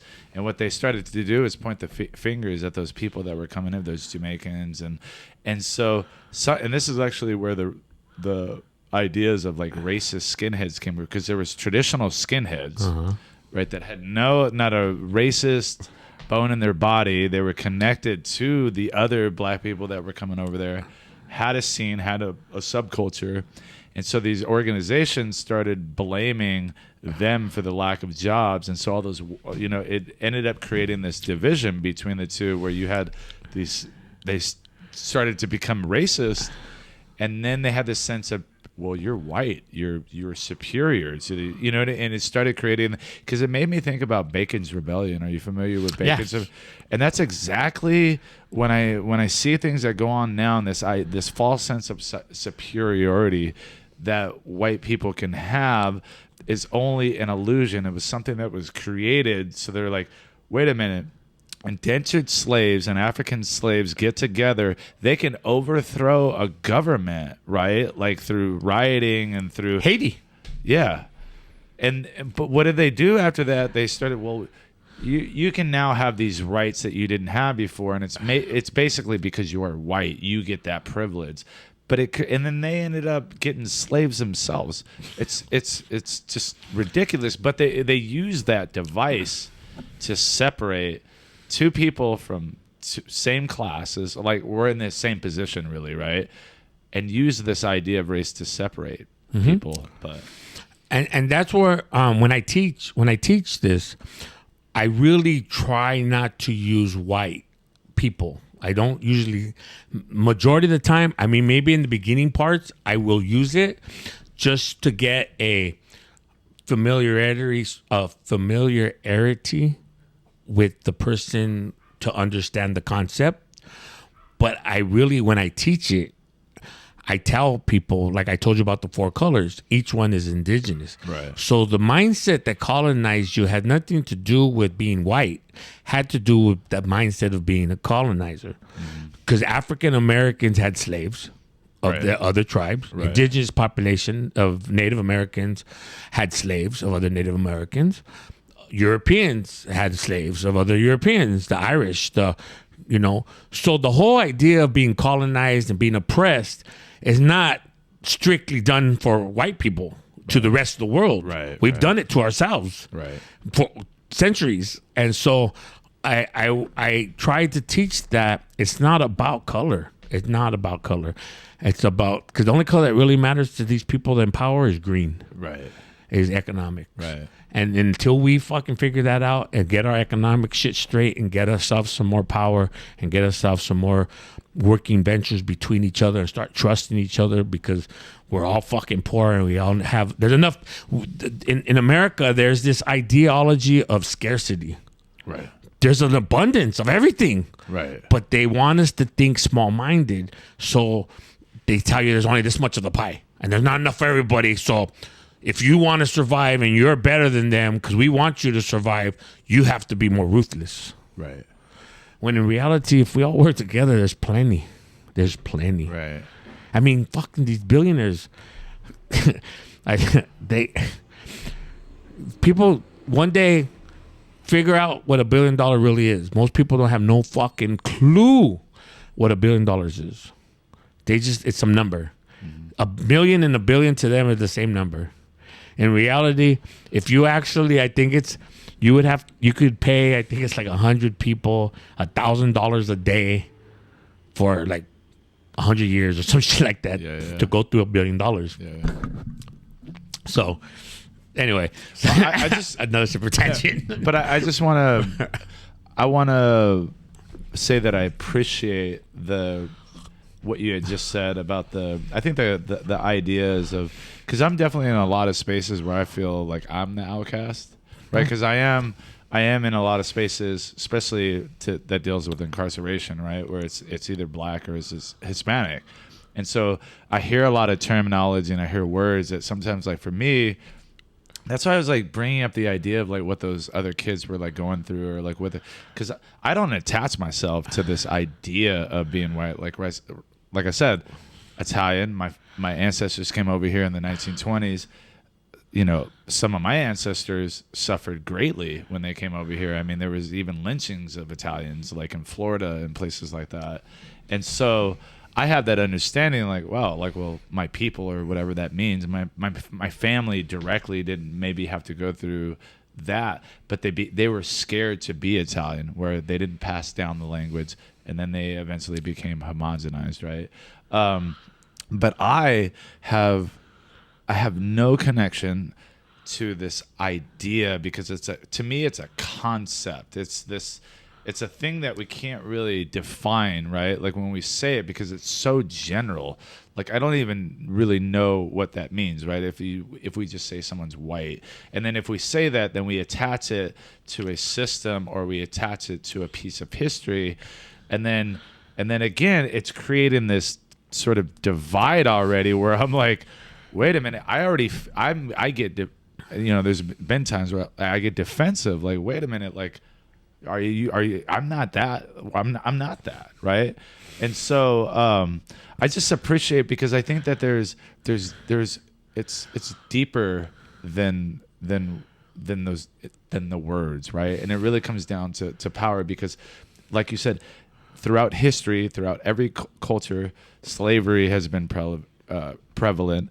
It's not just excluded to like a race of people, and I think that gives the idea that is the devil, or that is the enemy, which I've heard, and it has, because I think even like transference of power, even within these subcultures or these groups, there's an idea of hierarchy, right? And within those groups, there's power struggles, and there's people that are at the bottom that want to get to the top of that, where they're able to live a little bit better, a little more conveniently, right? And so that's also an illusion too, of that if you get to that point, you're somehow going to be better off and more happy. And that has nothing to do with the race at all, but that's something that's within the human experience when we detach ourselves from spirituality or the utilities that I was talking about, of like religion, or like pagan religions, or indigenous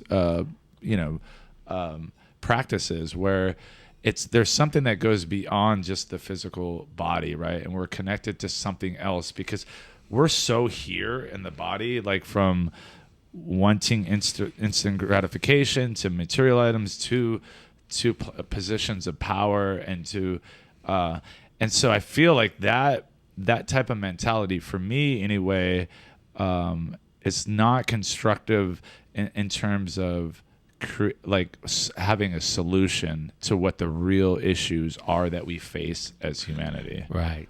Yeah. And that's why I teach it that way. Is because there's it's easy to blame people. Easy. And play the victim. Yeah. And I don't like that. I don't want to be like that. I want to use the Marine Corps where if there's a problem, solve it. Come up with a solution. Now there's the fucking power to a human being. When you can come up with solutions to problems, that's strength. That's power. Yeah. And I think a lot of people that have been incarcerated that choose to get out of that life understand that. And that seems to be, for the most part, the common thread. You know, there's outside influences, right, to certain organizations that we are a part of that are people that haven't gone through that experience. But I know that most people that I've been incarcerated are they're more about the meritocracy of the individual in terms of we had to come to a point where we couldn't blame our parents, we couldn't blame society, we couldn't blame our neighborhoods, we as individuals made those decisions. We can understand that maybe this environment fucked me up, and it created a delusion, or it created this reality that wasn't true, right? Like for us, and but we had to come, in order to get away from that, we had to come to terms that it was dependent upon us solely. I am responsible for everything that I did, and I don't blame anyone, right? And then that allowed me to actually be a lot more accepting towards other people, right? And again, getting back to it's not all or nothing attitude. There's something in the middle, right? Like, I am not my past experience. I can now be in the middle, and I can move forward, right? And I can interact with whoever, whatever you are, and I will judge you based off of like your merit, you know? Yeah. You know, and that holds true with us veterans that come back from war. We are very violent. We can be very violent. We can hurt people. We choose not to. Yeah. And that's a conscious decision that we have to make. And it's not easy all the time, but it's a conscious decision that we have to make. So you went through. So we had gotten away from it a little bit, but you actually went to. You served in the Iraq War. The Iraq War, Operation Iraqi Freedom. Iraqi Freedom. Yeah. So you had left the Marines, and then you went into the Army. And the coast. The National Guard, the Army National Guard. Yes. Okay. And I did the 2 years there, got in trouble, went back and I did this little war games with them, and I survived. I was the only one that survived out of my company. All the Army dudes that were with me all died. Theoretically, not in real life. This was training. War game shit. Okay. And so they gave me a medal. And so I realized, fuck, if I stay with these dudes, I'm gonna end up dead. And so I left. I went back to the Marine Corps. Oh, wow. And so I served to 2000. My last unit I was with was 2nd Battalion, 23rd Marines, 223. And in 2000, my wife was, at the time now I have 3 kids, and my wife's going to leave me. And she told me that she was tired of me doing military shit because I was always gone. I was always doing military stuff. As much deployments as I could do. It was extra money, plus I loved doing it. And I was always learning. Preparing for this big war. I knew another one was coming. And I fucking was mad as hell because I missed the last one. And so all my friends came back with all these war stories, and I was stuck with my dick in my hand. Excuse that, but it's just a really bad feeling. Imagine you train your entire life to do something and you never get to use it. Yeah. That's kind of, but I had a chance to use it, but and I did it. Like you knew a lot of guys that went, and you just couldn't go with them. Right. My whole platoon. That was going to say that would be really hard, like not to have their back, and then just, It was you talk about FOMO, like fear of missing out. Like, I mean, I would imagine that was like 100. pretty deep. I think it was 158 guys, Oh wow. and like 6 of us left back, plus another 4, so 10 total in the whole place. Yeah. It was horrible. Anyway, so I go there, come back. 2000, my wife says because of the military, so I get out of the military. I had at that time from 89 to 2000, I had 11 years. 89, 90, 2000. Yeah, 11 years in. And I was already a sergeant, looking at staff sergeant. And I just got out because I didn't want to lose my wife. And I had 3 kids at the time. And I was How many kids? 3 boys. 3 boys. Okay. Yeah. And I had already had my job with AT&T. I started working with them in 1999. And so everything was kind of going good. And so I left the Marine Corps.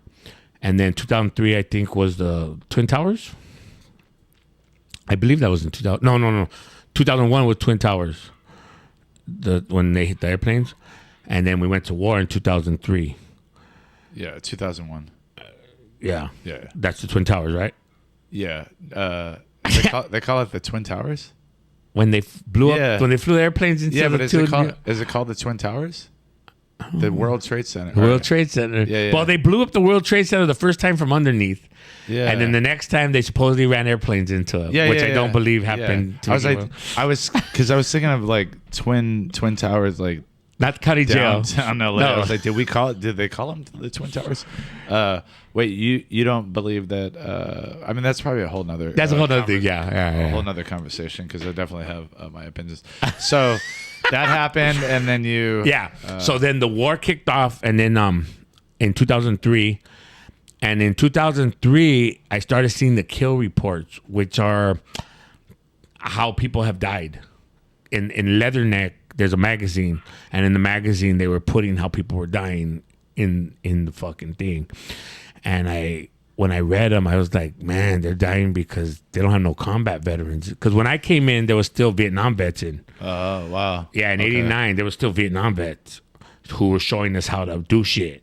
And then those dudes turned into Desert Storm guys. Then the Storm guys came out, and they were in for about 5 more years, and most of them turned into cops and firemen and did all that shit. Yeah. And then they all got out. But they only had like 2 weeks of like combat versus the dudes in Vietnam that were there for right. what, but they still had combat years. experience. No, they did. Yeah, Yeah. but I'm not minimizing any sort of like combat. But I'm just saying like. Yeah, because you have to do the train up. You do 3 months before you deploy, you get climatized, then you do the combat shit, and life and death decisions. That shit's like So they'll and then they got sent to Bangladesh because Bangladesh got flooded. So the dudes that were in Desert Storm ended up having to go save all the people that were dying in Bangladesh and do humanitarian stuff. Wow. So that all got taken. They were all doing that. But then, anyway, so back to 2003, I'm watching the kill report, and I realized, fuck, they're dying because no one has experience. Mm-hmm.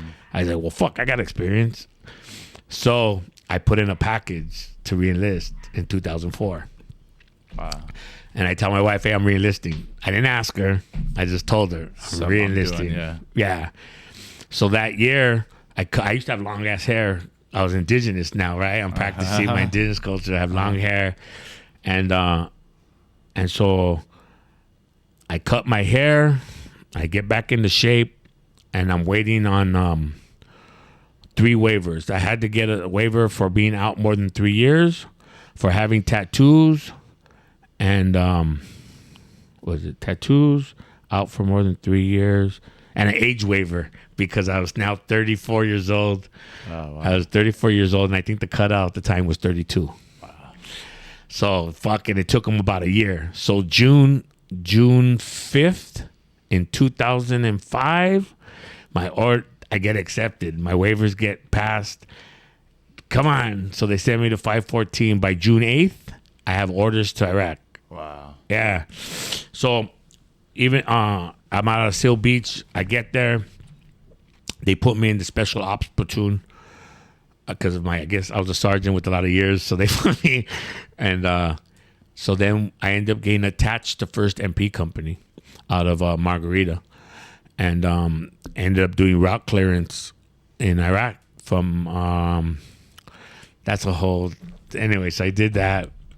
Did you see? So, did you see like combat when you were in? Oh Iraq? yeah. That was 05. I did a tour in 05. I stood over in 06, which they consider another deployment. And then I came home in 06, April of 06, to a divorce. Oh yeah. Yeah, I came home to a divorce. My ex-wife, I guess, had a nervous breakdown while I was gone, and it was too much fucking pressure, and she became a whore. So she ended up sleeping with some other dude. And too much pressure, and she became a whore. Yeah. She left my kids, left our business, our house, our mostly the kids is what mattered. The rest of the shit didn't really matter. And I became just like that, a single father 10 days after I got home. That's crazy. So how was it seeing combat? What were some of the moments was there any moment that fucked you up? There's a couple actually. Yeah. On my the 0506 was pretty trippy, and it's really my mind kind of. We were doing the elections, so there was always a lot of people around us, and one of our dog handlers got killed. The dog got killed, and he lost part of his leg, and a couple people got jacked up here. We got ran over IEDs. We found a bunch of bombs. We lost. What are IDs? IEDs are improvised explosive devices. Okay. Bombs. Okay, gotcha. And then you have VBIDs, which are vehicle-borne IEDs. And so we seen this EOD this one mission that really bothered me. As EOD, we took out, I think there was 6 of them. We came home with 5. The dude turned into pink mist. There was nothing for us to bring home. Wow. And so we're coming home, and everybody's all distraught. And more of the EOD guys, because it was their team, but we were still Marines together, and we were still the guys that drove them back, and we have that connection. You fucking sit there and you're looking at them with blank faces on, and the explosions kind of fucking, it's just, those explosions is bad. So we get back, and when we get out, we end up beating up the chow hall guys, because when we pull in, the front door's locked. So I run into the back, and the back door's open.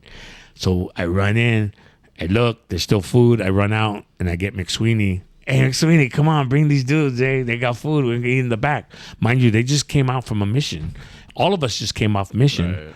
So we hadn't had food that day, or I think we left the day before, so we hadn't had no real food. And the fucking dudes start talking shit to us. The chow's closed. Get the fuck out of here. And so we're fighting over the food and shit. So I end up socking some dude, and McSweeney socks another dude. And we ended up getting in trouble, kind of. The first sergeant came out, and they asked what the fuck. And then we explained to him, to the higher ups, what happened. And so, but we still had to explain. And that sounds like a perfect opportunity for a Snickers commercial. I mean, you guys just wanted something to eat, man. Yeah. I mean, after coming home or coming back to, from something like that. Yeah. Maybe the last thing you want to hear is. You can't, the food's there. Yeah. I can see if he was put it away and it was in the fridge and it was already gone.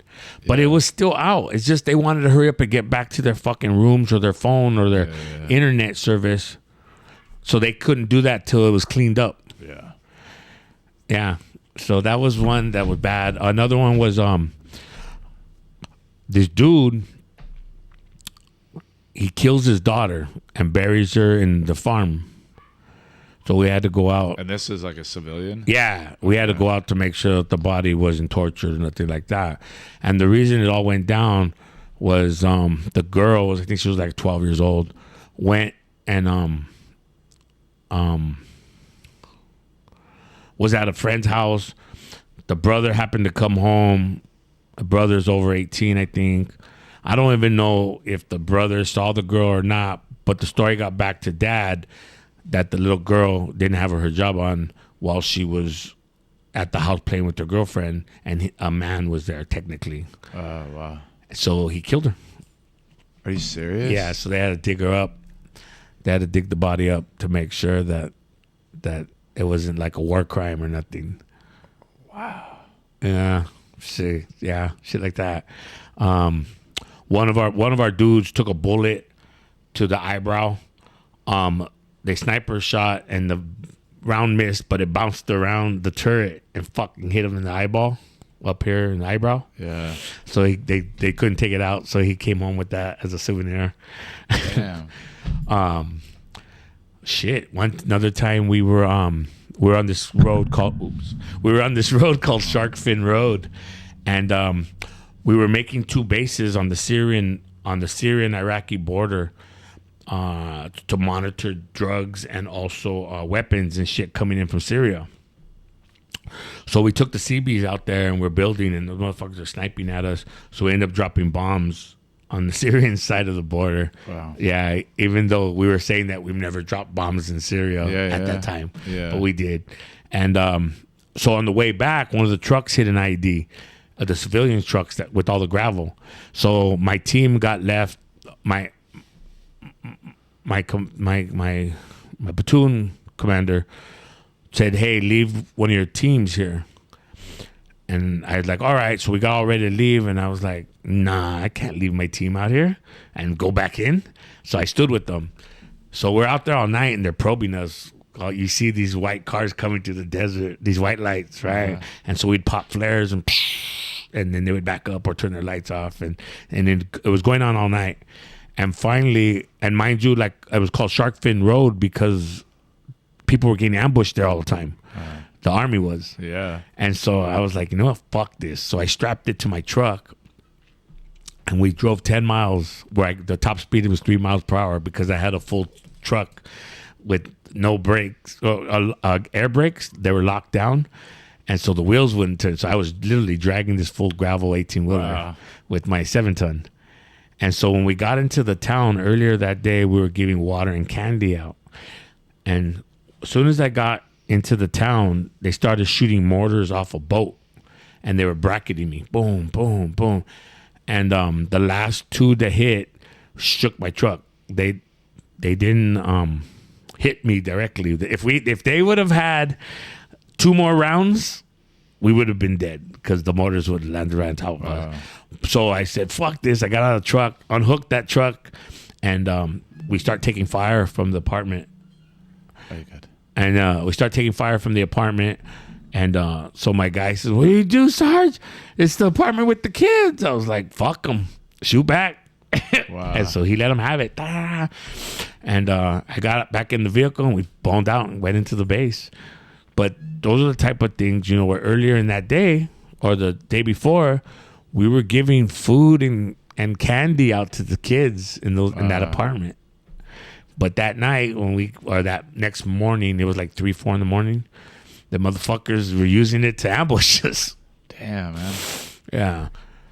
Does the military have anything in place where they provide therapy for the guys that are going through? Or I mean, I'm sure, I don't know if a lot of dudes that are part of war like want to engage in that, but when we came back in 2006. They were starting to implement. They knew something was wrong, and they were starting to figure out or try to figure out how to deal with it. Yeah. They didn't know how yet, but they knew that they would need the priests and the religious people to kind of spear front. Hey, come and talk to us. Yeah. And so that was going on and that was barely started in 2006. Wow. The first half of 2006. Wow. Now, when I came back in 2009, they had all this. You had to answer these questionnaires. They knew you were going to be fucked up. They gave you a heads up. In 2006, they gave you a heads up too. They told you that, hey, your wife's going to be a little different, or your husband's going to be a little different if you're a girl. Yeah. And you're coming home to a man, and if you're a man coming home to a woman, yeah, they're gonna be different. You're now gonna be you're gonna be a stranger in your space because it's now their space. Yeah. So understand that shit's gonna be weird. Yeah. So when I came home to being told I want a divorce, Yeah. I figured that was just normal shit. And I had this grand plan. So you thought that they had already set that up and you were already prepping for that Right. to happen. Yeah. Wow.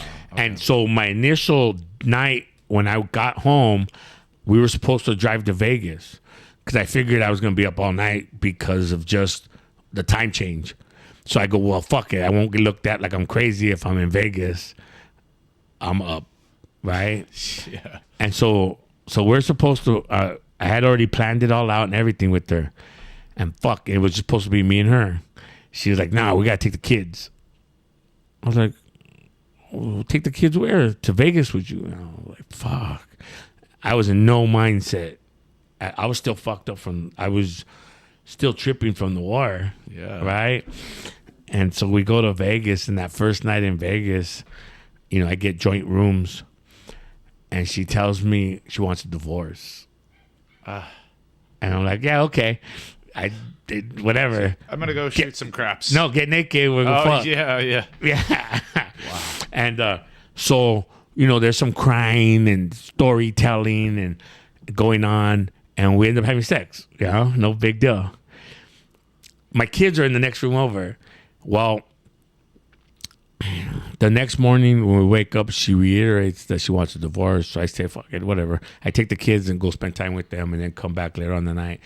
That night, she continues with the divorce. So I go get fucking shit-faced drunk. And I blow like $7,000 in the casino. Yeah. And, Sounding like your dad coming out yeah. a little bit, right? Yeah. there, Oh, right? yeah. Yeah. Yeah. Shit.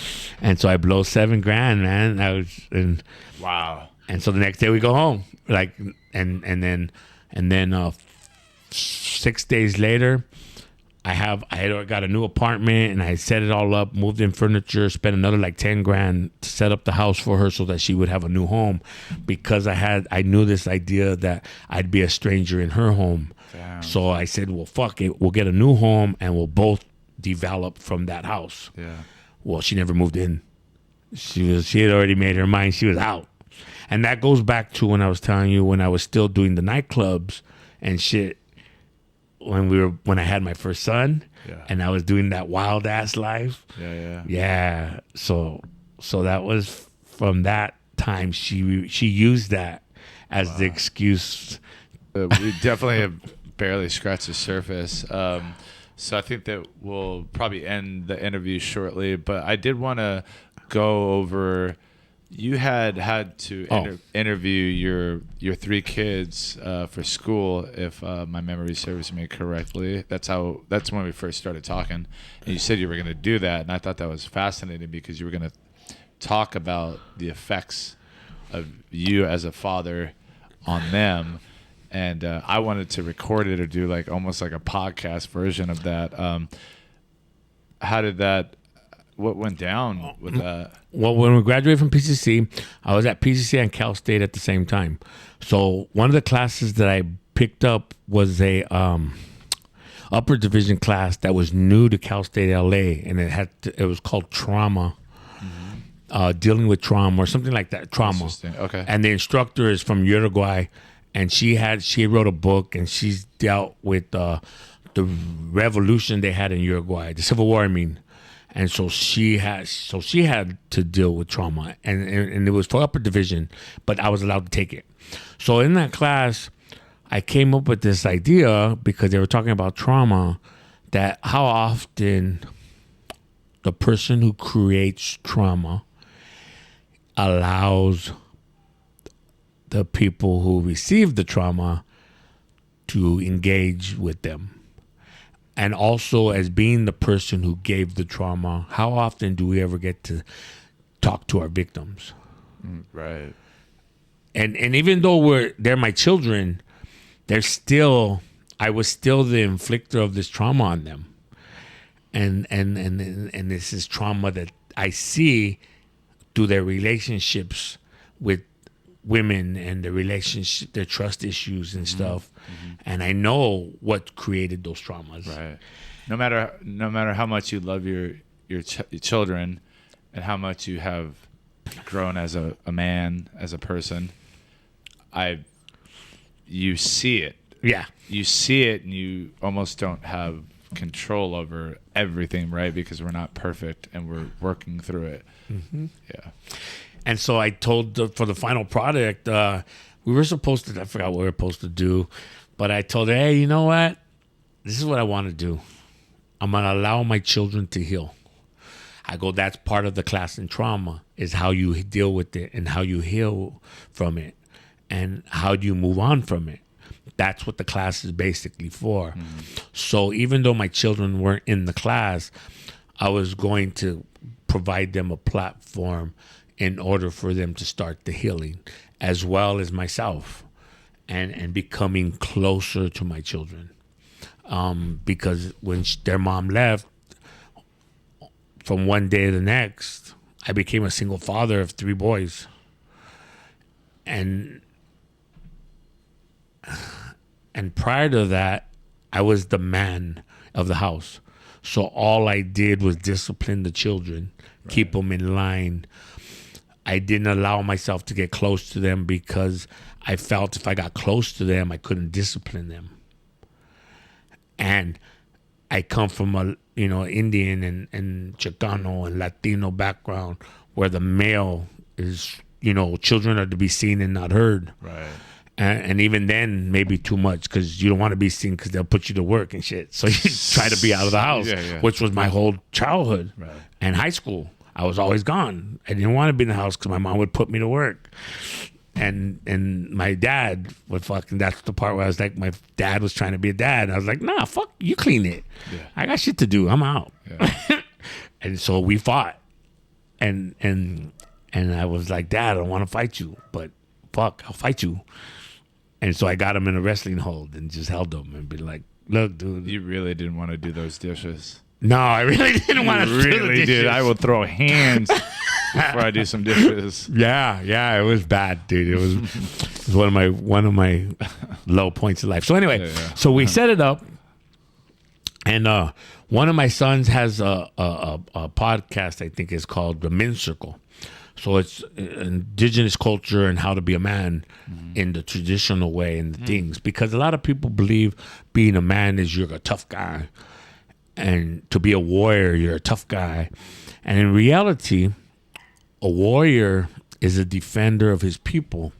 And it's a defender of his women, defender of his tribe, defender of the weak. Nowhere is there to just say it's for attacking. Nowhere is it's not predatory. No. Right. It's a defensive mechanism. Right. And to be a true warrior is someone who's willing to give their life for what they care for, which goes back to the Marine Corps. Right. And so that concept, at least my kids do understand. And so during the whole process, first I had to get them all together because one's a sheriff, one's a 4N, and then one's an engineer for Edison. So they all have pretty tricky schedules. Yeah. And so I told them, hey, this is what we're doing. We're meeting on this day. And I'm like, what day can you all meet? And I gave them a calendar, and they all put a date. And it happened to be on a Tuesday that they could all meet. And so we had a setup kind of like this. And I asked questions and allowed them to answer. The professor just kind of gave me guidance on how to ask these questions. I had originally was like, gangster fool, like, hey, what kind of trauma do you have? Fucking tell me, let me know. Yeah. Like, that's kind of how the questions seemed. I had wrote out 20, I think it was 25 questions. Like, I figured it was close to 20 questions. So I gave 25 questions. And that's how I ran it. I gave them all same question. And then at the end, I gave them opportunity to ask me any questions. And there's some tough parts in there. one of the parts that stood out for me was I asked them, me teaching you about your culture, did that help you deal with me being gone? And fucking the answer they gave me just destroyed me. And they told me, no, we thought you were a traitor. We couldn't understand how you teach us all these things and then go fight for that same person. And that shit fucked me up. Like wow, okay. And yeah, so that one was, being called a traitor from your children when your entire life has been spent on showing and being in good moral character. Like there's nothing worse in this world than that, to be told that. Like, fuck. Like, man, of all people, me? I'm a traitor? Yeah. And so that shit was pretty fucking deep. And that one was the one that fucking kind of hit me the hardest. Were you able to respond to them? What could I say? Yeah. It's true. Do you think that they? I mean, because you were gone, right? You had It was their belief, and in their mind, it was their reality. I have since, prior to that interview, I explained to them why I did what I did and why I left and the reasoning behind it, why I went to war, why, all the good things that have come out of the war. Yeah. But to them, they don't give a fuck. All they give a fuck about is that I left them. I abandoned them. That's what I was going to suggest, is that it had nothing to do with what you were going to go fight for, or it had to do with the fact that you left. Yeah. That's the hard. You went fight for the white man. Yeah. That was what I got told. Yeah. In their minds, at least. That was the Yeah. mentality that they had. Yeah. Yeah. And so that fucking was devastating. It probably helped them to reinforce that anger that they had, like to be able to direct it onto something as opposed to just that feeling of my dad not being here. You know what I mean? Plus, it made me, in their eyes, a bad guy because I was a facade to them. Because they seen me doing all this indigenous outreach, Right.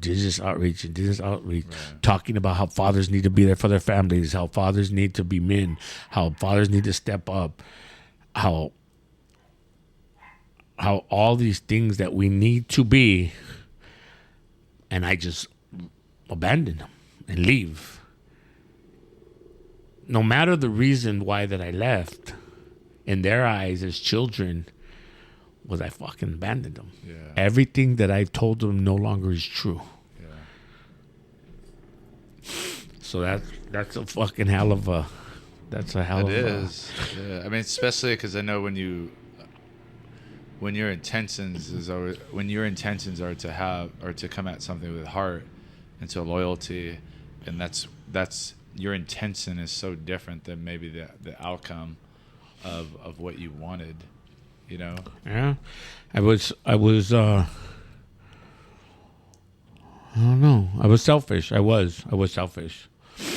I mean, but thinking about like all the things that you've gone through, you know what I mean, and what you yourself have gone through, you know what I mean, and what it's part of the equation as well, Yeah, it's what makes me up, and it's what makes me who I am, and it ultimately, it was a byproduct of something that was done with good intention. Did you expect? Well, I guess you couldn't expect something like that. You couldn't expect, but I mean, being vulnerable like that with your kids, what did that allow after that happened? It gave me a greater understanding on why they are the way they are. But it also, from what they've told me, it allowed them to see me in a different light also, because they saw me take that shit and didn't snap at them, didn't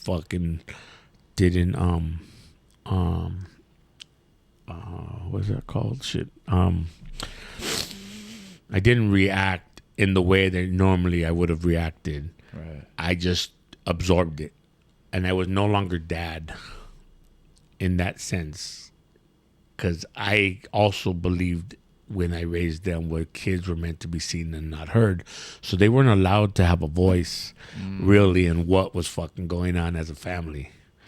You know, I would kind of give them little bits of tidbits of make them feel like they're part of the family, but in reality, I didn't really care. Yeah. You know, and this was one of the first times that they were able to express themselves into the family unit. Yeah. And give me their input. You know, and I had already physically fought each one of them. Yeah, because each one of them has challenged me. Wow. And so that was another power dynamics that they felt that they needed to prove to me that they were a man. And I was trying to explain to them, fighting me isn't proving nothing. I'm gonna whoop your ass. I know I'm gonna whoop your ass. All you're doing is making me feel bad. Yeah. Because I'm not gonna let you kick my ass. So those has happened in the previous. That had happened in the previous years. Me fighting each one of them individually, like really fighting. Yeah. Yeah. It's just interesting where it gets passed down from. Sorry, that was one of the another things that I did it for for the class was I told the instructor that I do not want the generational trauma to pass on to my grandchildren. Yeah.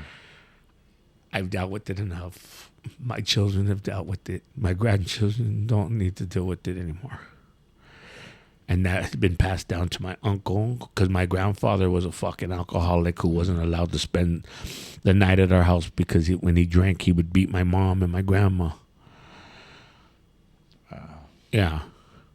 So, you know, and because I'm a sociology major, I understand and know that these learned behaviors and these traumas are passed on through our DNA and they're continual and perpetual until someone actually makes a stand to say no more. Right. And so that's what I was doing. I was putting myself through whatever was going to come of this and my children so that we could both create an understanding that this needs to stop. Yeah.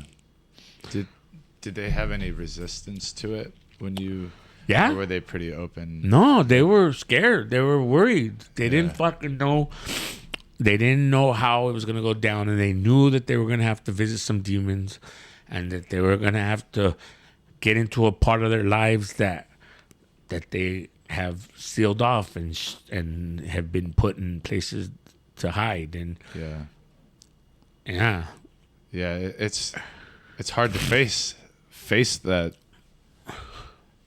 those darker aspects of ourselves in the past when we have compartmentalized them or we push them down to where, I mean, they're always there though. I mean, that's why I was asking what has like transpired, because I know there has to be some sense of healing, or that the idea of being vulnerable with your kids is, I think that being vulnerable and just being there for your kids is the biggest takeaway that I've ever had. Like, I think being a father, because that's all I wanted, and I would have loved to had my father passed away, and I hadn't seen him since I was 16, but there was never vulnerable.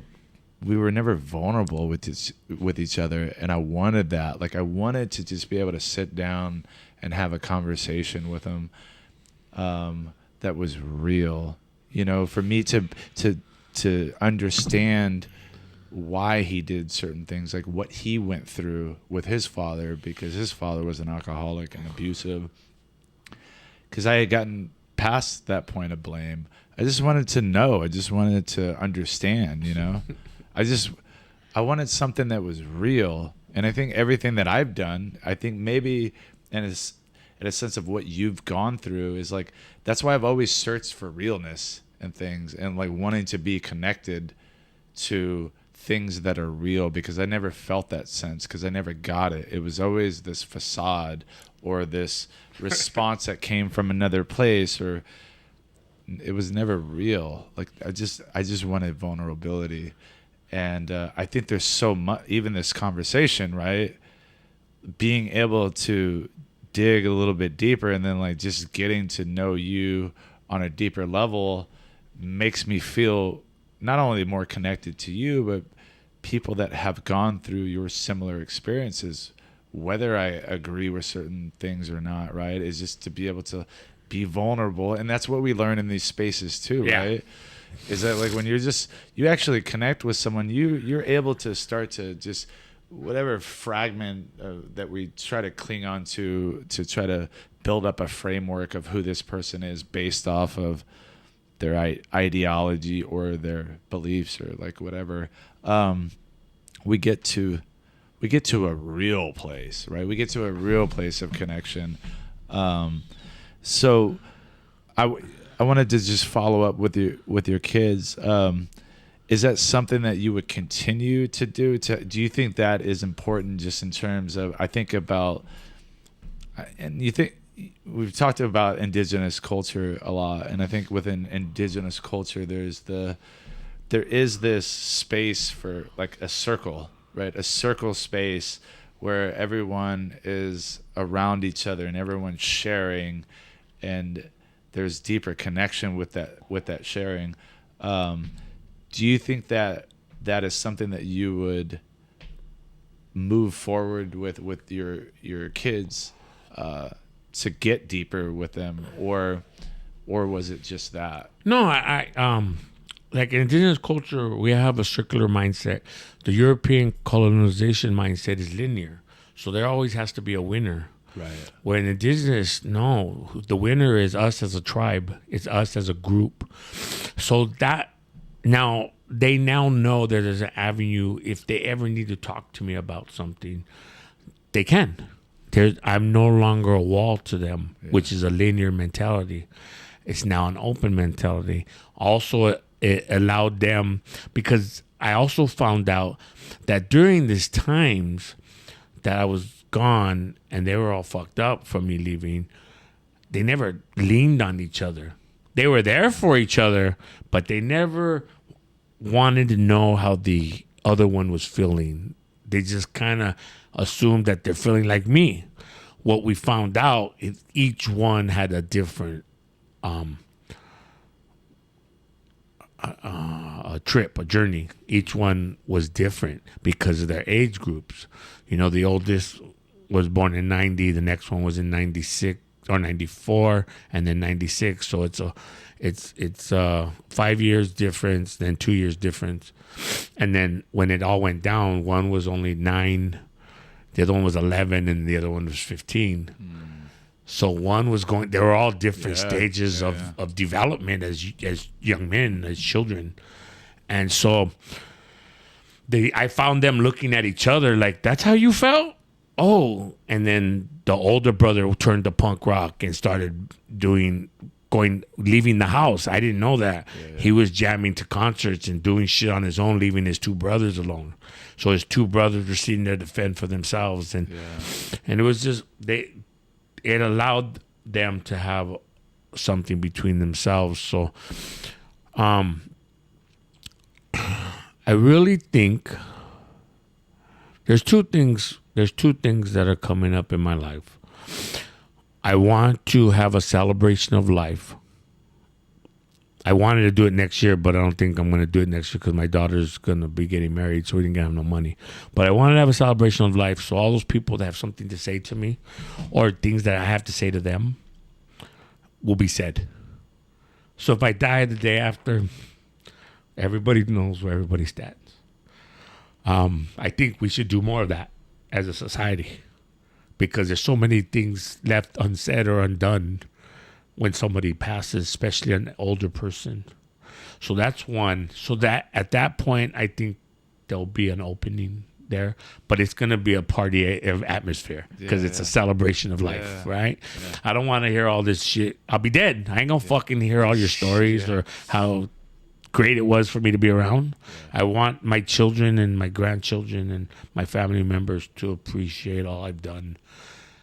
And also for me to see, because ultimately, remember in the movie Saving Private Ryan?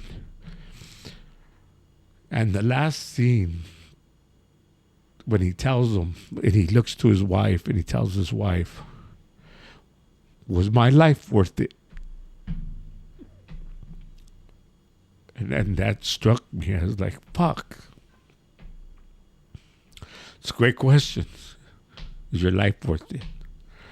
All the shit you've done and for him, all the people that died to bring him home, you know. And his children, how they were raised and what they became, was it all worth it? So that's the ultimate question for us as human beings, you know, when we're all done. Was your life worth it? So that's kind of where I want to be able to kind of, maybe it won't be. Maybe I'll have a bunch of people talking shit about me. Fuck it, whatever. I have Whatever thick comes, skins. Yeah. But you got to do a comedy roast. those are the. Yeah, it was my life worth it. Yeah. So, you know, I live each day to try to make life better for everyone around me, society. Try to find solutions instead of complaining. Yeah. It's easy to complain, and then the last time, I'm sure on my deathbed, and there'll probably be something somebody will tell me. Yeah. I mean, I'm pretty open book. I pretty much tell everybody how I feel and what I think. Yeah. This way, there's no ambiguity. Yeah. I don't like you. I'll tell you I don't like you. Yeah. But on the same token, I'll tell you I love you. Like a lot of the homies from the hood that I mentored over the time, and I showed them how to be good gangsters. You know, just because you're a fucking gangster, there's rules to it. You don't just get to do whatever the fuck you want. You still have to be a man. You still have to. There's ethics and there's morals. And that's where we have a lot of problem with the new kids, is they think being a gangster means you could do whatever the fuck you want. And no, it doesn't. That's not what it means. Yeah, there's no hierarchy when it comes to nowadays. Yeah. Did it work or no? No. Yeah. I started doing the math, right? The dentist asked me, how long you been chewing? So I don't know, a couple years. So I started doing the math, dude. I've been chewing over 20 fucking years, dude. Ooh. Yeah. Damn, But be they careful. out. They check my gums and everything. They're like, that is good. Your mouth don't look like you've been chewing. Just keep doing what you were doing. I chewed a little bit when I was locked up, but I would only do long cut. I couldn't do the shortcut stuff. You know what I mean? Yeah, it's a long cut. Okay. Man, there's just so much to cover with you. Your life truly is like Forrest Gump, as they say. Dude, I even told you, like, I was around President Obama. I took 13 chiefs to go meet Obama a week before his inauguration to give our demands. Wow. I'll bring you the documents and I'll show them to you, our demands. But yeah, we got to go meet. He wasn't allowed to be in the White House, so we had to meet him in the Treasury building. Wow. Yeah, it was crazy. A big white box, another white box, and then a big brown table. And you had to walk in the two rooms so it'd be soundproof. We definitely got to get you. We definitely got to get you back for a part 2. I just want to say, I really appreciate you sharing. This seems so unnatural because I'm ending it now, but if we would have just led into that without the cameras stopping again, I really appreciate you being vulnerable, and I've gotten so much out of this conversation because you have, and I'm sure that people watching too will get something out of it too. But I'm going to wrap up this episode. Is there anything else that you would like to add? We believe that the Creator puts us where we need to be, with the people we need to be with. That's our journey and our path. So meeting you and getting to know you and running into you in a bunch of different places. Yeah. Even where we graduated, we were right next to each other. Yeah. And so it's been a pleasure, and I'm glad I've been able to do this, and hopefully other people. And like I said, I can bring eyewitnesses for all the stories, and there's so much that we haven't gotten into, like my biker life, and me road racing. I did the national circuit for a couple years. Yeah. Hell yeah. Well, I'll definitely have you on again so we can cover all that stuff. Yes, sir. Yeah, I appreciate it. Thank you. Arthur Garcia. Arthur Robert Garcia, 666. Yeah. But also those are the beast. Yeah, those are also the 6 elements of existence. So it could be also that reason. There's always a contrast. Yeah, Always a yin and contrast. yang. All right, that's going to wrap it up for this episode of Screaming at a Wall. Thanks again to Arthur for being on the episode.